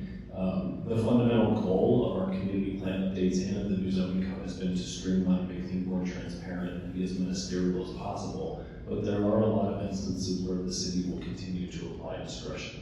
And I could say, and I would check Mr. Weber, is that what I don't understand in this comment is that RECODE is the new zoning code that's applied to the community plans. It's only in operation in downtown LA right now. Hopefully soon, Boyle Heights, where it's in Farm Valley and Trinity. So it is not operational over the entire city. Right now, it is just downtown. And so once we have the new community plans that are adopted, they have the new ground up rezone, which previously was called RECODE LA. So I don't know that it's something, first of all, I think it's not something that should be in the charter. It's just a lot of detail. I don't really understand what it really achieves as part of this, because I'm just not aware of how they developed it, what the thought process was behind this comment by those who developed it. Well, my comment to you was, God, I built in the wrong year. So what I'd like to do, and I want to take a little brief recess, but we've been out this for about an hour and 45 minutes. So everybody can stretch their legs. Commissioner Stein, from what I'm hearing you say, you want to explore B2 as far as timeline? Yes. And retain 245E, but reform it? Is that your general? 245E, from what I know that's been presented to us, I'm sort of where Martin is, but I'm open to suggestions that I don't think needs to be repealed as much as it can be used club at times. Okay, I just, before I'm gonna move on from B, so get some kind of consensus. So I'll make a motion with regards to the City Council land use action, that we retain Charter Section 245E, but consider codifying time limits and asking the staff to come back with further recommendations with regards to that. May I make a second so we can discuss? Were you gonna make a friendly amendment? Well, potentially. In B2, there, for me, were two components. One was setting and codifying the time limits.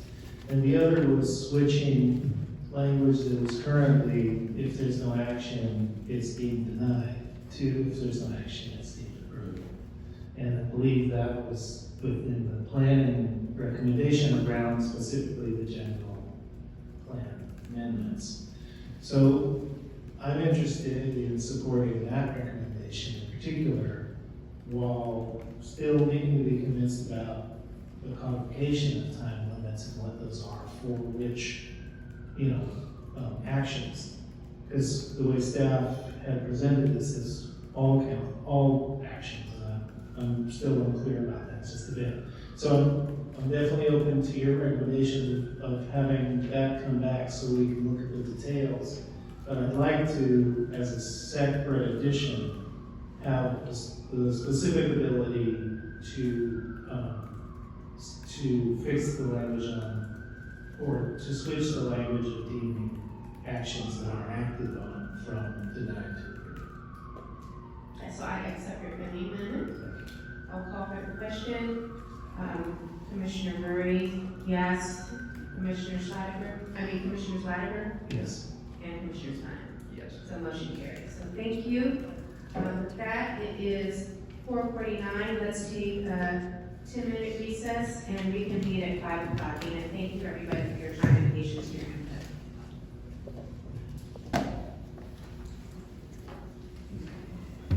And the record reflects that Commissioner Stein is now regaining sleep. We just need a roll call. Thank you, yes. Roll call, we are reconvening at 5:02. Roll call, Commissioner Murray present, Commissioner Schlatter. Yeah, we'll do a roll call. Yes. And Commissioner Stein. I'm thinking about it, no, here. Okay, moving on. I want to skip around with the chair's preference. I want to skip to Commissioner Stein's going to have to go in the corner and face the other way to be on punishment. Pretty simple. I don't want to have to resort to that.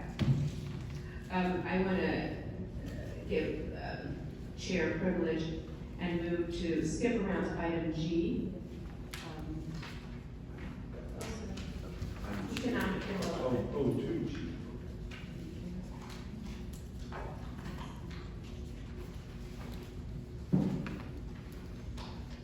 So we got through A, B, and we have C, E, F, but I'd like to skip around to G, economic development, because that's an area that we discussed before and will probably take some action on based upon our deliberation in past meetings.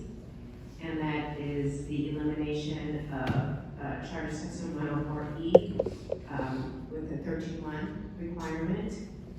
Our staff has done a little bit more of a deep dive on that, and it sounds very rational, but we understand there's some collateral damage, collateral implications if we eliminate that. But Matt, can you discuss that, and then I have some questions for our guests. Well, on FAR, we will still continue to do research. We think there's still viable options to, in the charter, to create a trigger or a mechanism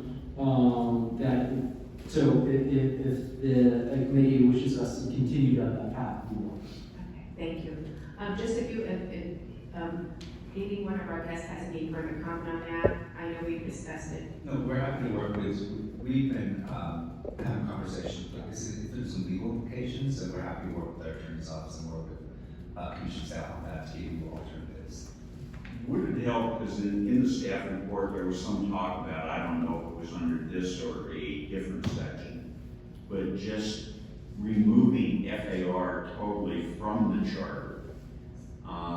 And so therefore, won't have to have these discussions all the time, and won't have to possibly go through an environmental impact report to do what I think most people are agreed upon. Yeah, and that's would be our goal, is to find the mechanism to allow it to removal. It's not, we do know it's likely not as simple as voting to remove it. it would have to place certain language in the charter that would allow it to be removed after certain steps have been taken because of state law. That's our best guess right now, rough. But again, if the committee directs us to keep on moving forward, that we would explore that. And just along those same lines, as to G, as the number 2, allow conditional use permit for harbor district purposes to be granted by the Board of Harbor Commissioners. Based upon our just meeting with the staff, my meeting with the staff yesterday, is that something that was supposed to be taken off the table, or was that 3? I apologize, I didn't read my notes from yesterday. So, in our meetings with HOLA, they've said that they're no longer interested in that. They're supposed to send us a letter, officially withdrawing it, but we haven't received that. So 2 and 3 or just 2? Just 2. So yeah, 2 was one that was on the council file for charter reform. That was from their letter, from the Port of LA's letter requesting that, but it sounds like they no longer need it. It was basically from when they were doing a lot of development down in San Pedro. And then 3 is from a motion from a request from Council District 15. And that remains the priority of that office, the Port of LA Public Access Investment. If we could just get, I would be interested in exploring that, and we have heard from Councilmember Cosper, if we could have them back to do a further presentation on item number 3. I'd like to table that as far as this deliberation is concerned. If you're open to a motion, I'd say brief, and if they're gonna withdraw the motion, just simply say that we're not gonna direct staff to do anything more on that. Okay, I would second that motion. And is that consistent with your desire to learn more about number 3? Correct. So, motion seconded, call for the question. Commissioner Murray, yes. Commissioner Schlager? Yes. And Commissioner Stein? Yes. And just also, Mr. Chair, flag that this section of economic development, we don't presume this to be a comprehensive list of economic development actions, and we may still come up with additional. Thank you. Absolutely. This is just what's been presented so far in this process. Again, we haven't been directed to do anything additional than what's been presented through departments, council items, and commuters. So, getting back to the other planning items that are in the report, I think I did have a question for our guest about requirements for the city planning commissioners, and Mr. Bertoni suggested that could be by ordinance. I'm going to throw it up to my fellow commissioners on items D. D is in David. D is in David, or H and I. If you have any further questions, I know on any of those items, I know at the last commission deliberation, Commissioner Schlager had some questions on some of the housing issues. So I am going to ask Commissioner Schlager if you have any questions on any other of the items that are in the report. Thank you. I don't have questions for, I guess, section D, or really on the other sections as well. The question that I have for staff around housing items is whether we have heard from or integrated recommendations from the housing department itself. So these recommendations related to housing don't come from the housing department, they come from advocate groups, but we have met with the housing department.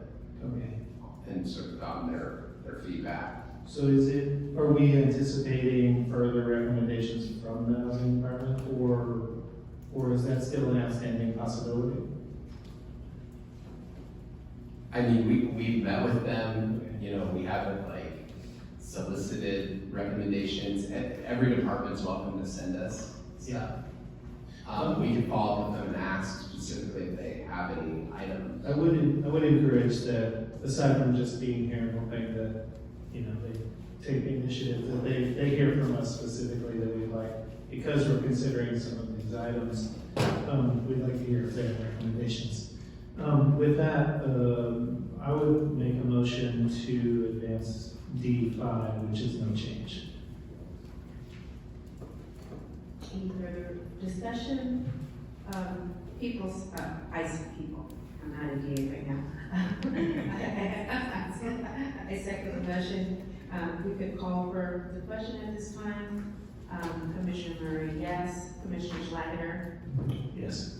Commissioner Stein? Yes.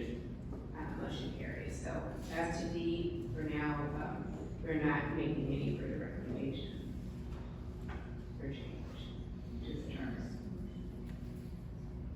And anything further, Commissioner Schlageter, on any other items?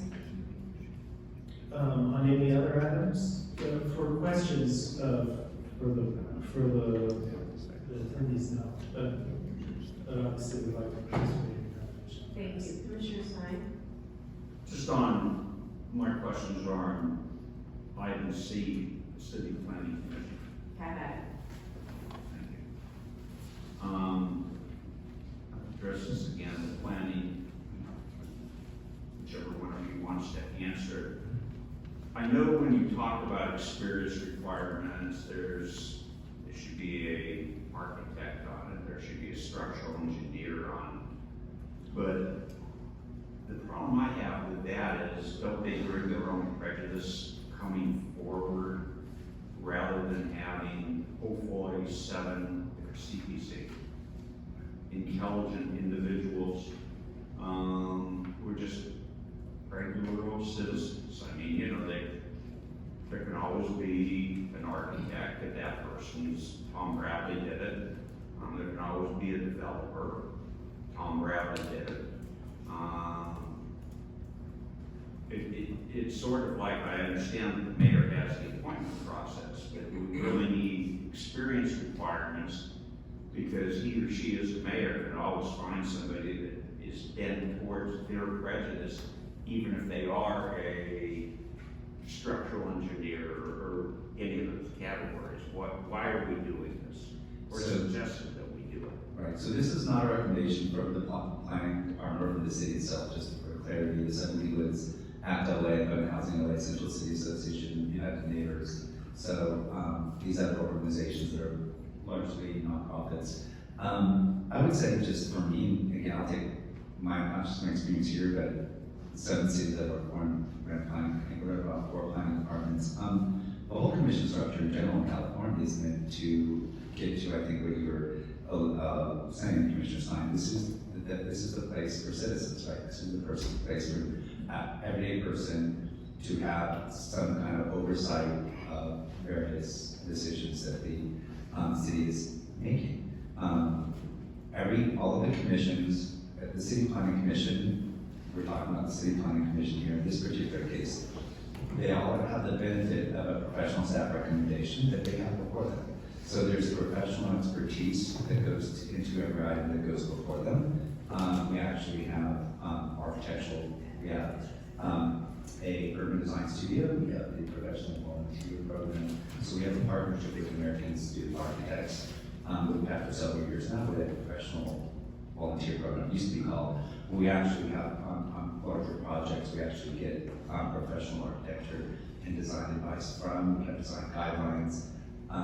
We have the expertise that we bring to the commission.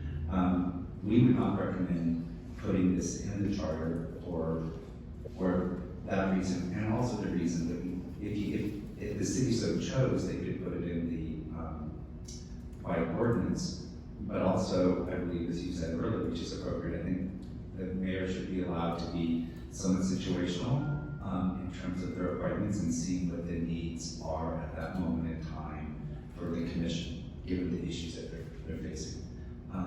There are periods of time where design was very important, and we really needed to lean into architecture and design expertise. I will tell you, in the way state laws have evolved, that's probably less of a need today, to be honest with you. There are other experiences that are needed today that weren't needed 5 years ago. And so I really think that there is the idea that we should have the flexibility of the mayor to decide really what kind of expertise is, what kind of geographic representation are needed for the time. And the needs of a city planning commissioner today are very different than they were even 5 years ago, or 20 years ago. Why don't you tackle recommendation? Thank you. Why don't you tackle recommendation, or not recommendation, but possibility of adopting recommendation C2 and having the director of planning sit as the chair of the planning commission? So, thank you. One of those things when I saw this came from the Central City Association and their private organization, nonprofit. When I first saw that recommendation, I knew it was going to have to get to commission at some point in time. I mean, they weren't even kind. They didn't say we're designee. Right. And so, I mean, this is clearly taken from New York City, right? And New York City has a very different form of government and form of government structure. They oversee different things. The mayor oversees schools in New York, which here is a different board, amongst other things. But also their whole structure is different. It's not just a planning department where you have the structure of the planning director being the chair of the commission. It's pretty much throughout almost all the agencies. It's that way in parks and rec department, et cetera, et cetera, et cetera. Housing, transportation, all of those departments have that. But the system is set up so that, first off, the commission itself is not like LA where they're all appointed by the mayor. The commissions in New York are majority mayor, but then the balance of them are by the city council. So if you have, let's say, a 9-member commission, 5 are by the mayor, 4 by council members. Also, the roles are a little bit different. The planning director, I believe the planning commissioner, actually plays a little role that maybe a deputy mayor would have here in Los Angeles. They actually have fewer deputy mayors in New York than we would have in Los Angeles. So it's a completely different organizational system where there may be a need in New York because it's combining more of that deputy mayor and planning director than it is in New York. I mean, the New York system is closer to that. And how it works in New York, is my understanding, is the planning director appoints an executive director who really runs the department. It's a very different system. I don't think that we could, in this city, neatly just take this position that I'm in and have this person chair the planning commission.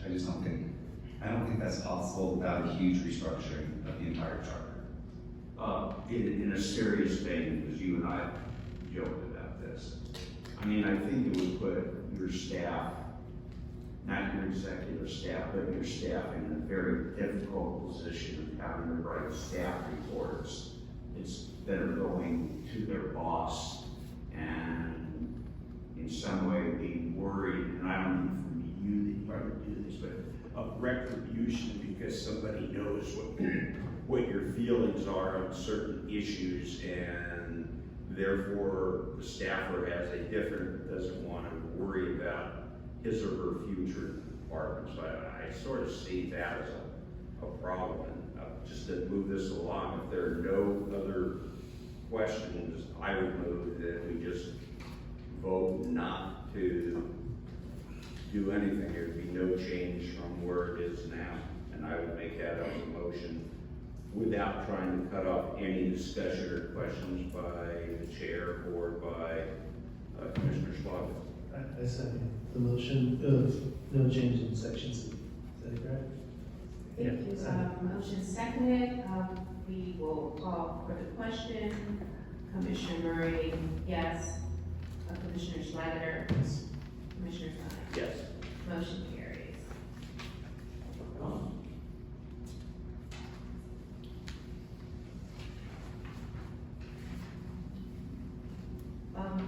Again, as to any of the other sections, that would include E, F, which are not necessarily planning issues, H or I. Do either commissioners have any questions? I think we finished with our planning issues, but I want to see if anyone has any questions or comments with regards to either, any of those items. Well, let me ask a question and start with a clarification on H2, these quasi-judicial decision-making process. I understand that's that's something that you're gonna be presenting back for the development based on our earlier motion. Okay. So that one we take, Thank you. unless, I don't know. And my only comment on one is, that is such a lengthy discussion that we have not even started to enter into or take testimony on. I'm sure building and safety would love to be in charge of this blended department. I'm sure planning would love to continue its role as the head of planning and add building and safety into it. We just don't have any facts to do this. So again, not trying to cut off either the chair or my other commissioner. I think the no change option is the appropriate option here. So I think it would be helpful to vote on H because we did, get your instructions, but I think just for the purposes of specifically like dealing with this, because I think if you put a no change on H, that would imply that you didn't want to move forward with H2. So I would just, I guess, suggest to move forward with H2. So that's what you want to do. Well, I thought that was going to be incorporated into what we talked about earlier of yes. the no-vote hearings and such, where you can tackle it. So if you need clarification, I think the motion would be on H2, we're asking for you to move forward with it with the perspective of, what's necessary in the charter for our conversation around H2. And that doesn't deal with H1 yet, I'd like to take that separately. But that's a motion for H2, did I hear? Can I just try to clarify? So this H, it would be related to the previous conversation, as you mentioned, Commissioner Slager, on related in it was A2. Yes. Related to A2, and this one specifically would be, streamlining in the sense that it would, we would list the type of authority of the appeals IP, whether it's de novo or abuse of discretion. Also, we would not have specific findings in the charter, and we would also look at kind of generalizing and broadening, if you will, what it means, the discretionary action, so that we can issue of making sure we get independent decision making that's free of interference or something. Yes. Commissioners, I believe Mr. Latroni has expressed that correctly, and it's directly related to this concept that we put into the charter what's necessary in the charter per their recommendation, but essentially without more detail than necessary. So that motion is on the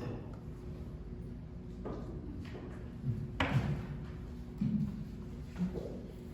So would you be requesting or recommending that we take, just to sort of get it all out on the table? Is that Commissioner Schlager? So H2 is the motion to advance H2 with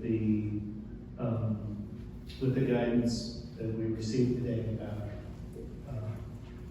the sort of minimum amount necessary, minimum amount of language that's necessary in the charter to make clarifications. And I'll second that motion. I'll call for the question. Commissioner Murray, yes. Commissioner Schlager? Yes. Commissioner Stein? Yes. Motion carried. So then move on to H1 with a question. Sure. So my question really isn't for staff as much as, isn't for our department staff as much for commission staff. Here I was curious, your comments, first of all, I support the concept. Second of all, your report basically said DBS isn't in the charter, right? And so, it would take more to establish this as a charter activity rather than just leave it up to a council activity. So what I wanted clarification about is, not whether we should or shouldn't do it, but if we left this decision to the policymakers, the council, and the mayor level, is there anything in the charter that we need to do to remove an obstacle to that action? So this kind of goes back to that 514 section, the ability to transfer the duties of certain departments. So, this could be done by ordinance, and, they're back during the Vierco's administration, there was, a proposal to just do that. That was in council. And then the other thing, we've had in here from planning's presentation is that the zoning review functions will be transferred from DBS and city planning in 2026. So they already, have initiated to bring certain functions. So, yeah, it's not, could be done by ordinance against something. So then, my motion, before I say my motion, my understanding of how we will eventually present this, I'm interested in your thoughts, Madam Chair, about when our recommendations are presented from this body to the commission and the commission to the council, that these ideas will still have a standing as, basically a menu of options that we consider. And I do think it would be valuable in a future go-round to basically indicate which of these we basically is left to council consideration, as opposed to determine we shouldn't do this. So like, just because the council isn't merging these departments, just because this commission isn't merging these departments in the charter, doesn't mean I think the council shouldn't consider that idea, right? And so, with the hope that our final presentation of these materials to the council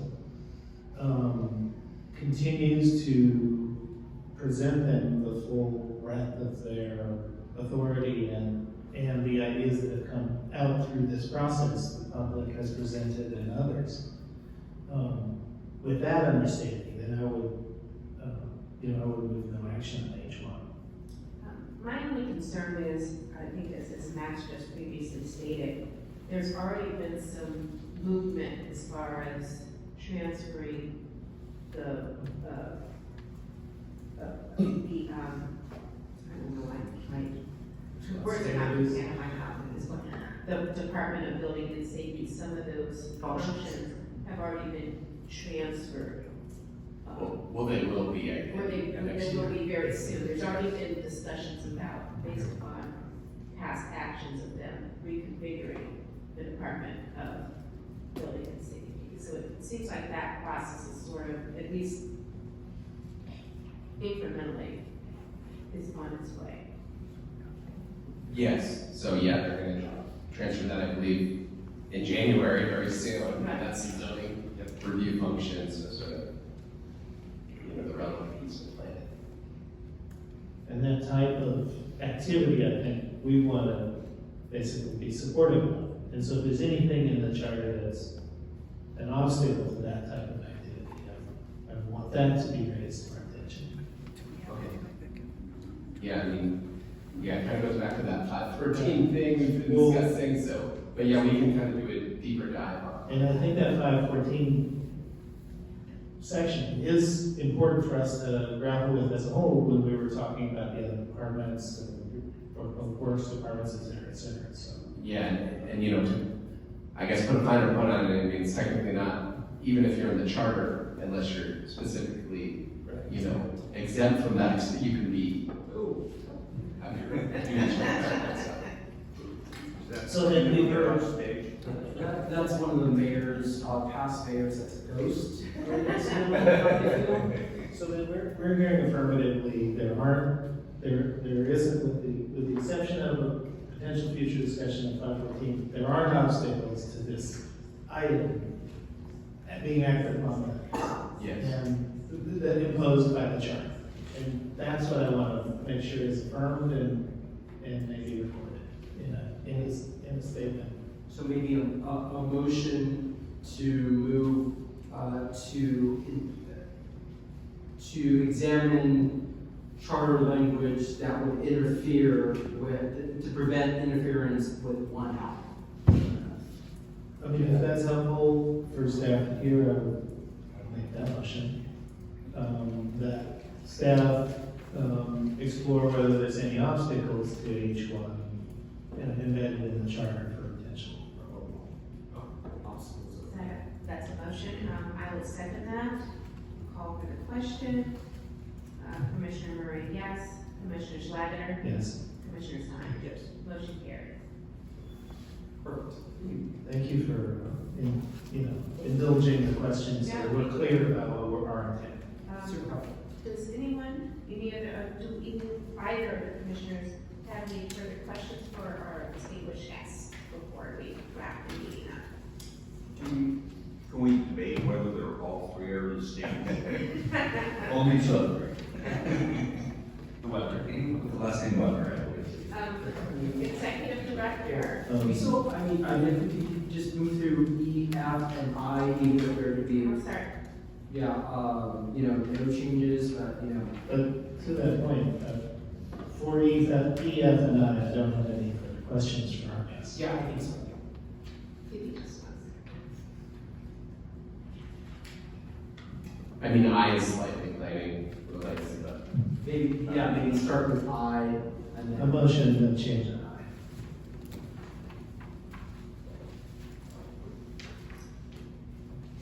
It would seem, Madam Chair, with the state's dictating all of this to the department, and it's dictating it to the city of Los Angeles.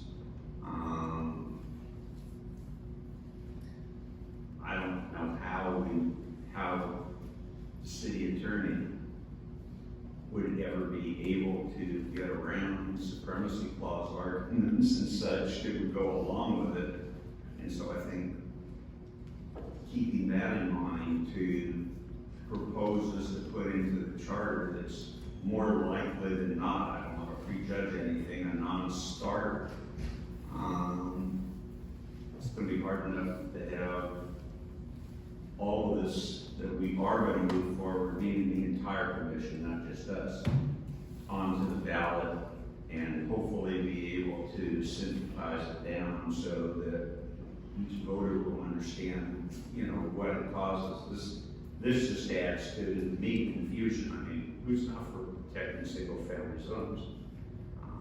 It's easier said than done. Yes, I want to comment on this as a person who's a longtime Angelina, born and raised here. I was raised in the suburbs of Los Angeles, and now I live in the city of Los Angeles, and I avail myself of public transportation to get around, but LA is a very unique city. We have the suburbs, we have the city, we have the valley. We have an equestrian community in the valley, we have equestrian communities in South Central LA, the south part.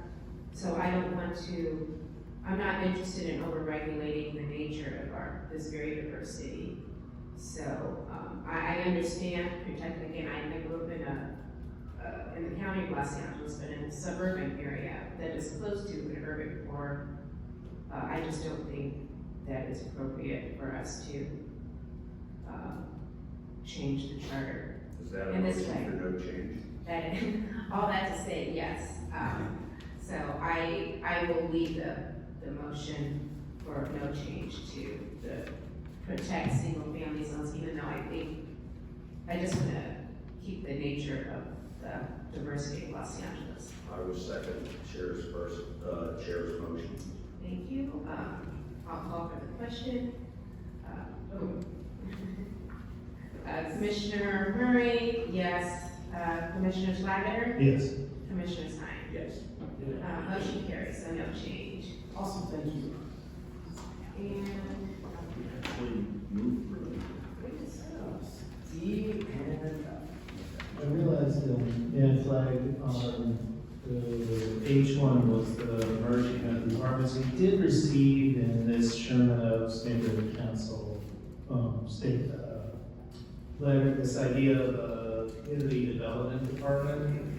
I'll share, it says that would coordinate the planning department, Department of Building and Safety, and other departmental reviewers, and I don't know what that might mean, for consistent, transparent decision-making. I know even though we're looking at that kind of structure around infrastructure questions, that whether or not it needs to be a motion, but I do think, because I'm not looking for specific charter change at this point, but this does seem like a concept that merits, being flagged within our analysis. Should I go B4, the Board of Infrastructure? I'm sorry, what's that? What was your question, I guess the proposal from neighborhood. This is the proposal. Oh, it's from the Sherman Oaks Neighborhood Council. Oh, and what is it, sorry, what's this?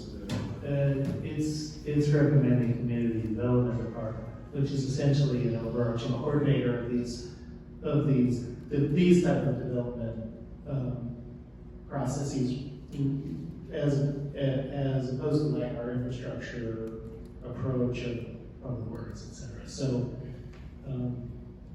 looking at the city from a big picture, that that might fall into the same kind of structure as we're looking at in our other topic areas, and just wanted to flag that for future reference as opposed to a full discussion today. I don't think anybody's ready to discuss it, but it seemed like referenceable. Yeah, I think when we get into that B section around realigning departments, there's a lot of different options around.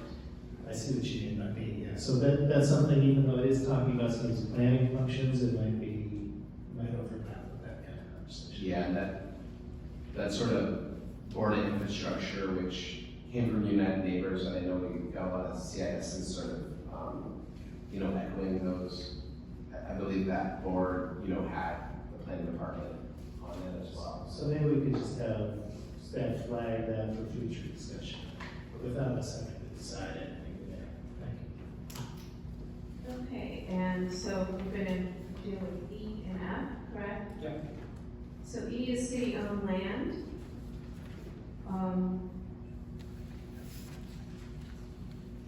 If I may just have a moment.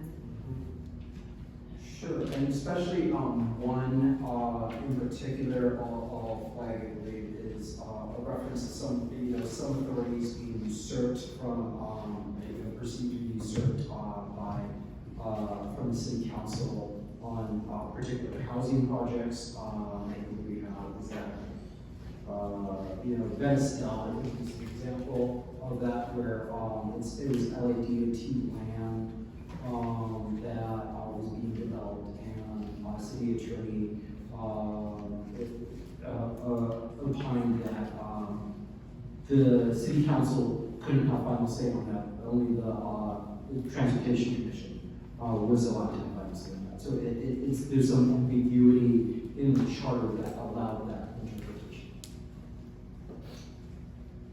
Personally, I know we talked about this before, I just don't think we have enough information. To me, there's nothing that is jumping out at me that suggests that we don't further into this. Again, that's just my personal opinion, but I'll learn from other commissioners with regards to that. I think we're getting too much into the weeds of what as a city council. It is definitely a weeds thing because it's small. Right. That has outside implications, but it is small. It is not like realigning and reshaping. It's just like, hey, this little fix could be worth looking at. I'll just. Madam Chair, may I? On item E1, I do believe that this is a potentially simple clarification, and that is helpful cleanup of the charter. So in as much as I think you're right that this may be limited and may be a weed, so to speak.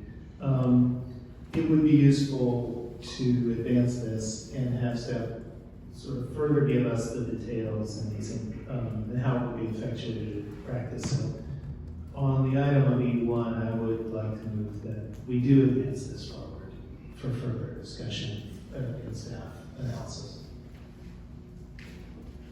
Max, if I could ask one question. Doesn't LAHD today have authority to develop housing, and they normally do it through nonprofit developers? And Commissioner Stein, just so that we don't lose train of thought, I'm speaking specifically only on E1. Oh, okay, I'm sorry. On E1, I do have feelings about each of them, so we can all talk about them, but I didn't want to lose the. Okay, thank you for refocusing. It's getting a little long in the evening. I will second that motion, so I'll call for the question with regards to E1. I'm fine. Okay. Commissioner Murray, yes. Commissioner Slider? Yes. Yes. Okay. Commissioner Stein, yes. Okay. The motion carries as to making the city council ultimate authority over all city-owned land, exploring that with the staff. Anything further, Commissioner Slider, with regards to E? Yeah, I don't want to step on Commissioner Stein's toes, so I'll hold up on E4. The other one that I want to advance is E3. We did talk about this somewhat at length at a previous commission meeting or committee meeting. And I would like to advance E3, but I want to restate my previous comments that I really believe the way it is currently written is very narrow, and I think that there is a lot of room to increase flexibility of this item, as well as ensure that the controls are in place for public benefit and, public purposes. So, I would like to, with that comment, that I believe there is increased flexibility possible from this item, that I'd like to move that we get further analysis from staff on E3. I would have one clarification for that. And are there time limits when it says the park department is not using this land as a park or open space? Does that mean today? Does that mean 5 years from today? I mean, it just seems rather open-ended the way that it's written, and I think perhaps staff can bring that down a little bit to give the commission more rather than less of what we really are trying to accomplish. Because I agree with Martin. I mean, if it's totally just straight up the hill, then it's never going to be used for anything, not even hiking trails. That's one thing, but on the other hand, this is just extremely broad. Yeah, I think that would be the kind of thing that you guys can clarify for us. So you're making a motion as to item E3? E3, correct. Is there a second? Yes. Call for the question. Commissioner Murray, no. Commissioner Slider? Yes. Commissioner Stein? Yes. Motion carries.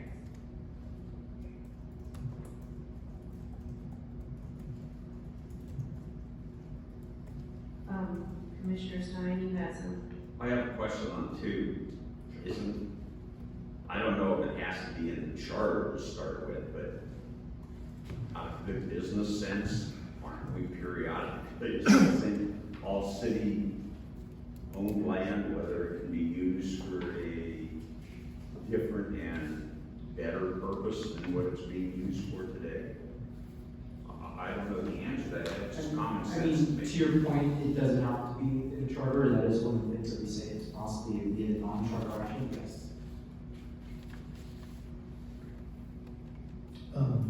If I may, I know that the city has done some work to try to digitize their real estate records as well. I don't know the status of that. The reality is that a periodic overall assessment has often less value than a more targeted assessment of what are we going to do with our maintenance yards? What are we going to do with our, parcels that are smaller than half an acre? What are we, So I think this doesn't really achieve in the charter the objective that the community wants to achieve with it.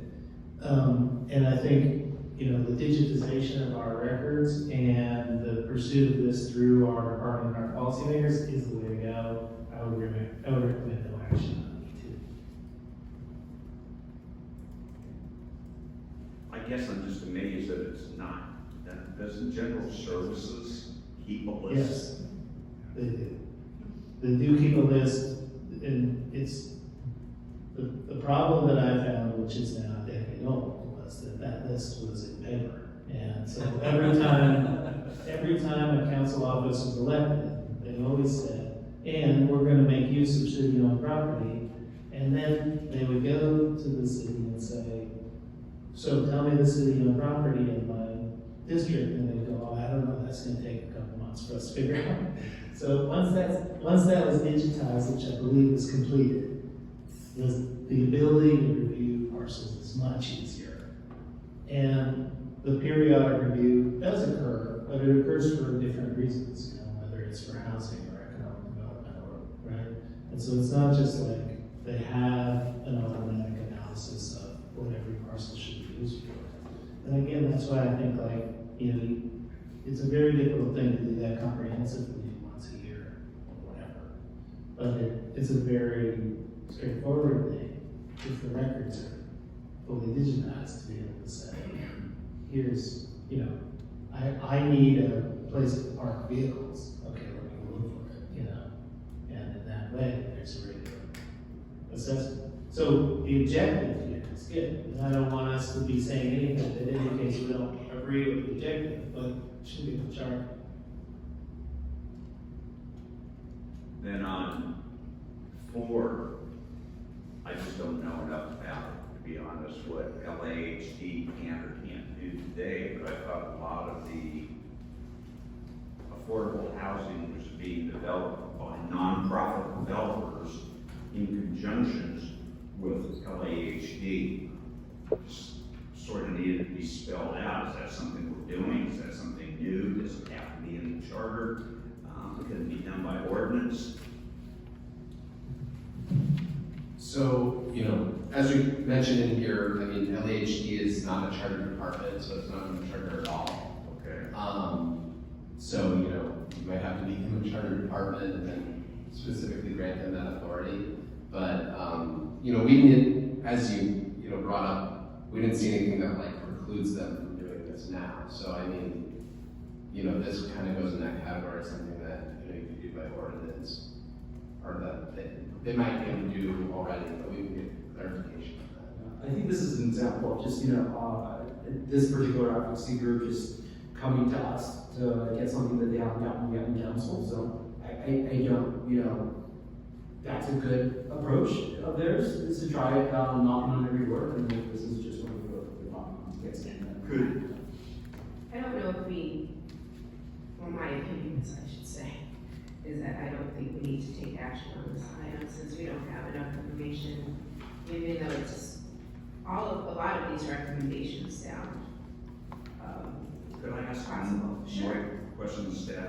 Sure. Could the mayor take care of this problem, or a subsequent mayor by executive order rather than charter amendment? I'm not sure.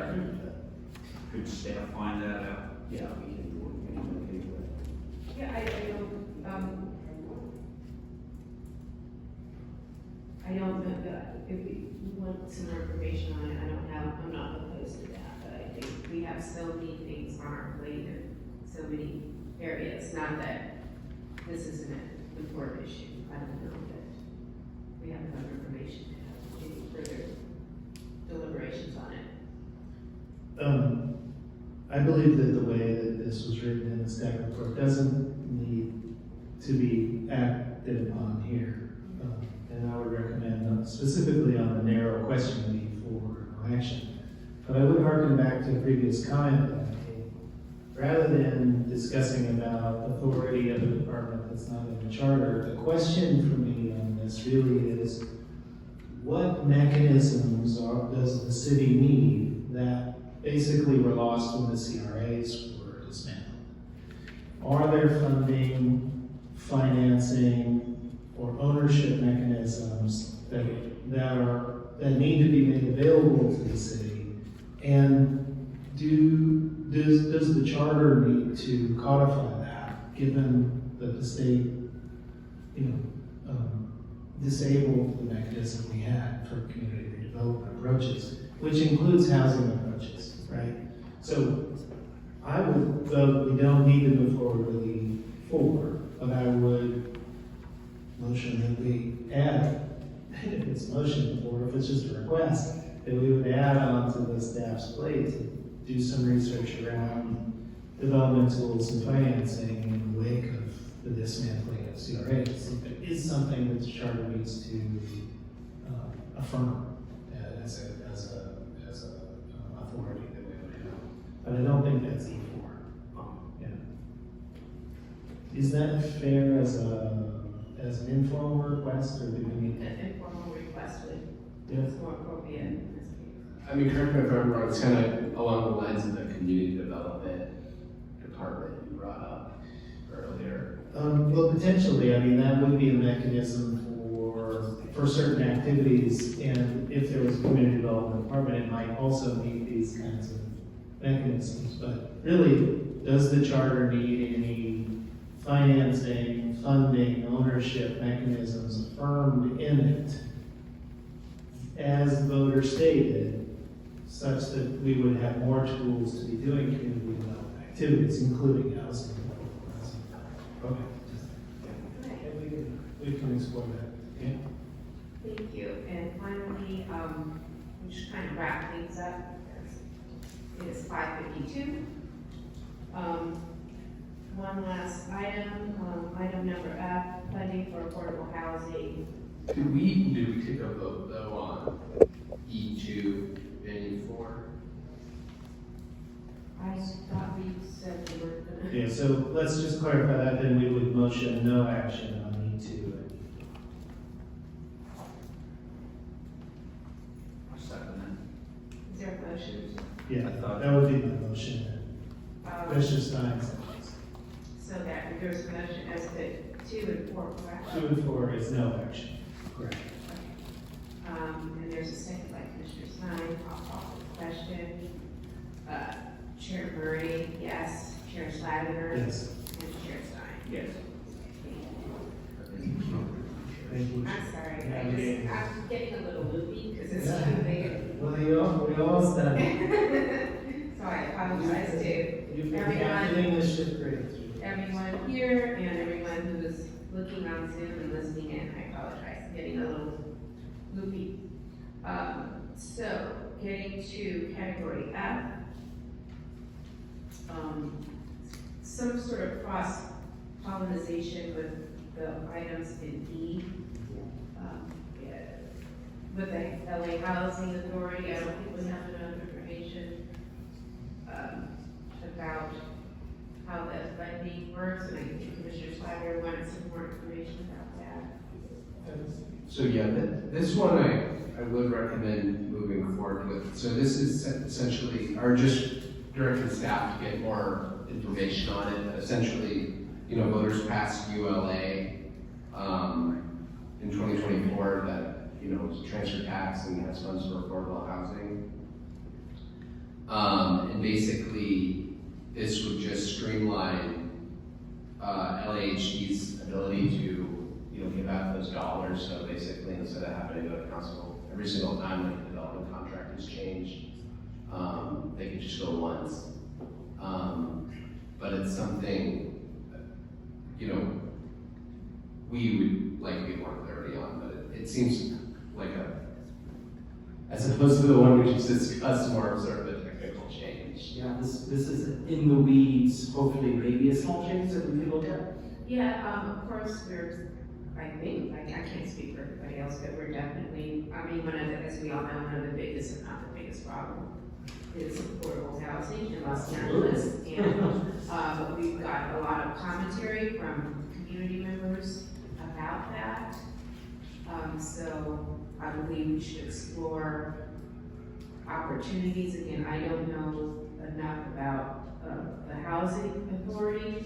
I I'd like to have a lot more information on that, but I think we could direct the staff to do a deeper dive with that to see if there's some way that this committee and the commission could do something about affordable housing, or we can affect affordable housing. So,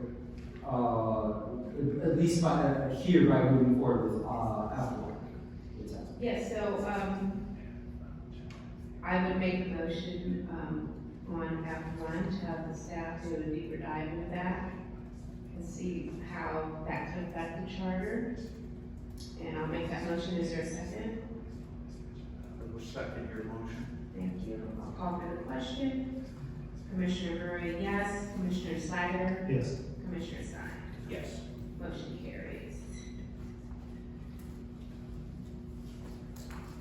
Now, as to item 2, we are not on the budget and finance committee. So, I don't know how I feel about this. I don't know how I feel about having a set of budget, because as we know, budgets are fluid. The financial situation in the city is fluid. And of course, the finances do lie, the ultimate authority is the city council. But I'd be open to my fellow commissioners, whether you think that this should be something that we want to push forward. So, if I might, thank you, Madam Chair. This recommendation is similar to one that we've gotten from the Parks System, we've got from DOT. There's also been other requests for protecting the budget from, for example, the controller, et cetera. So, I'm uncomfortable taking action on one without a concept of the whole, right? Any of these objectives are noble, and we, as individuals on this commission, would certainly want to support a funding stream for noble activities.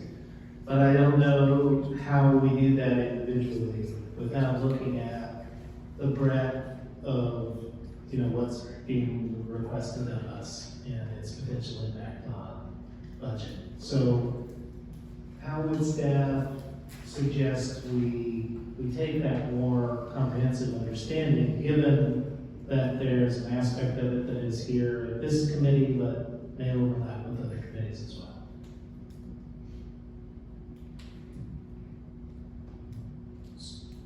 I mean, so basically just look, if we want to kind of like across the board policy about putting, budget amounts in the charter. Well, I don't know that it's necessarily across the whole amount. It is the fact that there are multiple entities requesting budget increases and protected budgets. And how are we as a commission supposed to be navigating that as individual requests without understanding the whole and the implications of each of those things? So sort of like looking at the entire budget, and if we protected all of these departments' budgets and raised this department's budget appropriation, did this, what would that do for the budget? Sort of operating in a vacuum with this, good intentions, and each of these items would be well-intentioned, but as a whole, they might add up to a number that doesn't work for the budget. So is it that we as a commission and the committee can make a determination about particular budget level? Or is it sufficient that we record the budget requests that are in here for either a future action as a package, or to deliver, to the council to say, here are the sort of budget-oriented requests that we got. We're not the budget committee, Yeah, I mean, the only, I guess, nuance I would add is a lot of, the budget appropriation is like a percentage. So, you would be subtracting that from 100, right? Like the rest of the budget you would want. I wouldn't imagine you'd want to put like a specific dollar amount here. because that would be. Well, and for the same reason, do we want to put a specific percentage on it? Yeah. I mean, I think even if it's less than 1%, it might sound small, but I don't know, right? I do know that our discretionary budget is smaller than 100%, by a lot. So small numbers can add up. Yeah. And I'm for it, you know, don't get me wrong. I'm totally for trying to find this money. Now specifically with regard to the housing department, they've got a new stream of money, so this one's a little different perhaps in my mind in terms of priority than would be the rec and parks one. But how do we navigate that? And I just, the three of us sitting here, I just don't think we're in a position to navigate that, you know, in an informed way. So what is the way to then either advance that we all get informed as a commission and we're able to deal with it, or we advance that this is an important topic we kind of weren't able to deal with, and it goes back in the lap of the council. Yeah, we can look at that. And yeah, this would kind of be cross-committee work because we have gotten requests from, you know, departments for other committees, you know, asking for budget protection, so. So I think I would move on item 2 that we ask staff to present budget-related recommendations as a category unto itself so that we're not deciding one in a vacuum, and we can maybe figure out what to do with the entire package. Would that be fair? That's, I think. So, I have one other comment next. I'd like to know, I know that Park and Recs gets a percentage of the budget, correct? Yes. I know that. Based on an assessment, right? I think that was passed by first. Library gets a portion of the budget. Is that was a voter approved item as well? Well, it was to raise their appropriation, but yeah. I'm hoping that infrastructure will get a percentage of the budget.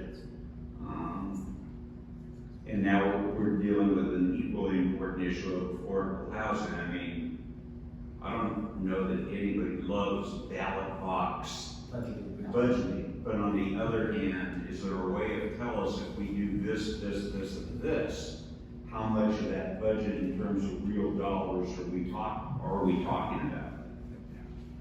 Yeah. I mean, and I would just suggest, since we're on the subject, you know, we have D1 and 2, which is, you know, the wrap budget, increasing it, and then Is that under infrastructure? That's under infrastructure section? Yeah, I mean, if we're just along the lines of what you're saying, I mean, do we want to just move those forward now? Kim, I'm sorry, I'm really losing a lot. I think you can come back to the budgeting stuff when we talk about it in infrastructure. That's my recommendation, that we come back to budgeting stuff and be able to talk about budget and revenue when we're talking about those budgetary goals for the breadth of things that are being presented to us. Perfect. So that would essentially table item F2 for the, you know, future discussion that tackles, you know, budget and revenue questions. I think that's a motion, yeah. Okay, that'd be my motion. Table F2 to the time, future date, when we talk about budget and revenue options. Okay, I would second that motion and call for the question. Commissioner Murray, yes. Commissioner Snyder? Yes. Commissioner Stein? Yes. Thank you so much.